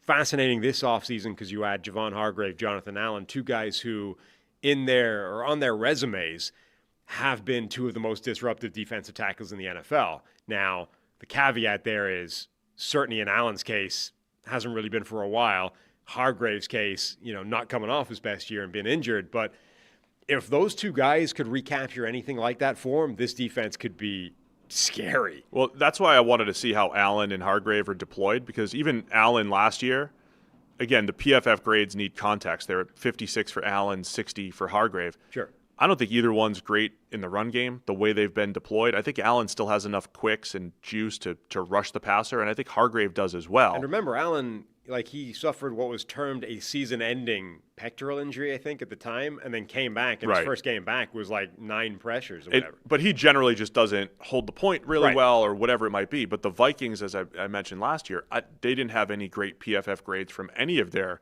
defensive linemen, but they were still, because they stacked the box, they were still very good against the run. Both guys are still capable, I think, of high-end play. So this is, I think, just from a team-building standpoint, just a fascinating story to see, okay, you've got this schematic advantage against the run. You don't need to invest in great run defenders necessarily. Just send them all after the quarterback. Let the scheme take care of the run with the extra man in the box, because you could play that way. So now, but you also have the ability to just rush with 4. You can send Allen and Hargrave and my guy Jalen Redmond as part of the rotation, who was outstanding last year. And you've got Van Ginkel and you have Grenard. And, oh, by the way, you have Dallas Turner, your first-round pick last year, who you didn't really even need, was already a developmental prospect. He heads into year 2 with his length and speed and ability to move around. So you have, I would say, 5 to 6 pass rushers that defenses have to account for. And the blitz. Before you get into the blitz, right? Before you have Ivan Pace is one of the best blitzing linebackers, and Blake Cashman's really good in that role. Before you even get into the schematic aspect, and the reason why Metellus has been signed is because he's versatile too. He could play deep safety, play in and around the line of scrimmage, and he'll be on Spotlight with Ari Mayrov. Go check that out. Subscribe wherever you're listening to us, to NFL Spotlight, our friends and partners over here at 33rd Team. So this is one of the most fascinating defenses in the league once again. It is. And I think that front 7 in particular could be really, really good. My question for them is a corner. They bring in Isaiah Rodgers. He's solid maybe as a number 2. The number 1, like, who is their starter on the other side? Mekhi Blackmon, I think, is the guy that looked like the best corner they had before he got hurt and tore his ACL. He's got to come back and show he can be that guy again. Jeff Okudah is now on this circuit of just bouncing around the NFL as a former top 5 draft pick who's never been good in the NFL, but will get endless opportunities to try and rescue his career because he was such a high draft pick. I mean, if they have to start Jeffrey Okudah at one spot, that's a problem based on his career so far. They're similar to the Packers, though, where there's not a whole lot of just pure one-on-one opportunities for the corners. So and that's why I think Blackmon should be the guy. I mean, I would be surprised if he's not a starting corner for them based off what we've seen from him in the NFL. Of course, you got Byron Murphy you can play outside if they need him to. Yeah, when we talk corners, we always put them into the 2 outside guys in the slot. Murphy has been one of the better slot corners in the league. But again, I don't like him as much outside, nearly as much. So the question I have for this defense coming in, Flores, it wasn't like this was Flores' style with New England or with Miami. Like, this has been unique to Minnesota, how often he's moving around, rushing 3, rushing 6. How does he evolve as a coordinator? And as we said, in all of the individual matchups against the Lions last year, the Lions continue to torch him. Jared Goff continues to torch him. Does he change? Does he stop blitzing? And so this year, was that a Ben Johnson scheme thing? Will they do it with? Will they still have the answers with John Morton as offensive coordinator in Detroit? So I want to see how Flores handles this season, as he has a second straight year of an influx of pass rushers here. So if they want to be more traditional, 4-man rush, play cover 2, do all the scheming on the back end instead of at the line of scrimmage, I think Flores has that ability to change the scheme even more to put pressure on the offense in a different way. It's a fascinatingly unique defense because you've got a lot of defenses now that sort of can trace their lineage back to some degree to Rex Ryan. That kind of where you used to put Revis on an island and then be psychotic blitzing everybody else from all over the place. Flores does it slightly differently, and I don't think has any ties to Rex Ryan, but in a way it's a similar dynamic, and he's almost at the forefront of this like anti Vic Fangio type of scheme that's starting to proliferate. It's a really interesting and good defense. All right, man. Over-under is 8.5. When we did the over-under win total show, we said, here's a team that won 14 games, returning many of the same players, but there's uncertainty at quarterback, and that has to affect the number. Right. It definitely makes me feel like, man, I love this defensive line. I love what KOC's done. I love the pass catchers, the improvements on the offensive line. I mean, instinctually, I'm thinking this has to go over. Yeah. But J.J. McCarthy, we don't really know what we're getting from J.J. first year as a starter. We don't, but it feels like he won't be 6 games worse than Sam Darnold was last year, even giving him full credit for how fantastic Sam Darnold was last year. I mean, that's a lot to get worse. You know what I mean? I'm going to go over, even if McCarthy is not amazing. I will also take the over for the Vikings. We'll try to get our friend Matthew Collar to Purple Insider. He tuned in just in time to see us shouting him out before. He's seen our fancy studio. Oh, is he? Yeah. Yeah, Matt. Now, he may have jumped off by now, but he messaged me. Oh, Matt listens to every word we look. say. Of course he's on here. Author of, he wrote a whole chapter about you and I in our career. So we love Matt. Always a soft spot for Matt. We'll try to get him on the show to get some insight. We'll try to get some beat writers on the show as well in this next month here. Try to get the real pulse of every team. But we're going team by team. That's it. 8 teams down. Quarter of the way. Easy. Through the league. First show from the new studio. Oh, man. From Cincinnati Studio. That name. Cincinnati Studio. Could be yours. Could be yours. If you have enough money to pony up, this could be whatever you want it to be called. Who's your ideal Any sponsor? name you want to put on it. Nespresso. I'm going back to the Nespresso well. If you guys Nespresso, I think you need to aim bigger than that. Oh, definitely. We could definitely be bigger. the Rolex Big Studio. and tall shops. We could be the Rolex Studio. Rolex Studio. Okay. I said Porsche earlier. Yeah, there you go. That was aiming high. I mean, look, if all these Rolex, who were they sponsoring the other day that I was watching? Some sporting event. Rolex they were bringing like the timing or something to you. Tag Heuer, sponsors F1. Like the big watches are everywhere. We need to get ourselves a watch sponsorship. Reese's has dropped out from the Senior Bowl. They're no longer the Senior Bowl sponsor. I'd take true. Reese's. They might have some freed up advertising money. budget. Yeah, they've got some budget. We'll be stacked with Reese's. That's good. Someone in the chat said the Amtrak Studio. Amtrak Studio. How about it? So Jeff Ruby's. I mean, I'll send Jeff if you're listening. I'm going to send you this clip. Just picture Jeff Ruby Studio. Picture a seafood tower right in the middle. Every show. Or every show. Crush. That'll be our thing. I will crush a seafood tower from Ruby's and his affiliates. Yeah. Just a giant steak sitting front and center. At any given. This helmet doesn't need to be there. That could be a steak. That could be a steak. Yes, steaks and seafood tower. Right. Powered by Jeff Ruby's. I think that's worthwhile. The important thing is, though, I mean, this set that you're looking at here, assuming you're looking and not listening, in which case this is useless to you, this set that we're looking at is only part of this room. I would say we take up a quarter of this space with the sort of set between the cameras and the monitor and the stuff here. There's 3/4 of this room that is yet to be, shown, debuted, and we're going to do some cool stuff with it, I think. We got a TV over there. We got a couch thing. We're going to have some fun here. So a couple of things we wanted to ask the chat. First off, you got to subscribe. Are we still under 50,000, Will? Are we still under? Because the site says 49.9. We got to get over 50. If you're not subscribed, get in there, man. It's just going to get better and better. But we wanted to ask. We're going to have YouTube memberships coming up soon. What do you value? Do you want your name on the wall as part of the YouTube membership? Do you want some special watch-alongs? Are you interested in a watch-along? Monday Night Football, Thursday Night Football, college football. What if you spent a college football Saturday as Sam learns college football? What are you guys interested in? Let us know about all of that. And we're set up, as we said, to do the watch-alongs at some point. Yeah, the names on the wall thing I think is cool. As a membership perk, if you subscribe to that, I think you could get your name actually in the studio. I think that's pretty cool. Green screen weather reports for certain games. I think I love it. Once we get the green screen in here, we're like, we've got snow coming in. Somebody says a little yoga studio in the corner. We have, I think, a Pilates studio right across the hall here. Oh, yeah. They're similar, right? We're going to have some interesting other businesses in our building. Yeah, the neighbors are definitely going to be interesting. I'm glad nobody can hear the train. That's good. That is a bonus, is that we're not dealing with a My Cousin Vinny scenario every morning. But I was going to say, the way I say, I got no more use for this game, and we'd have a lot of My Cousin Vinny I feel like that's a funnier bit in our heads than it is for somebody sitting there listening to a show and just hearing a train run by in the background. Whatever. Anyway, we appreciate everybody for being here.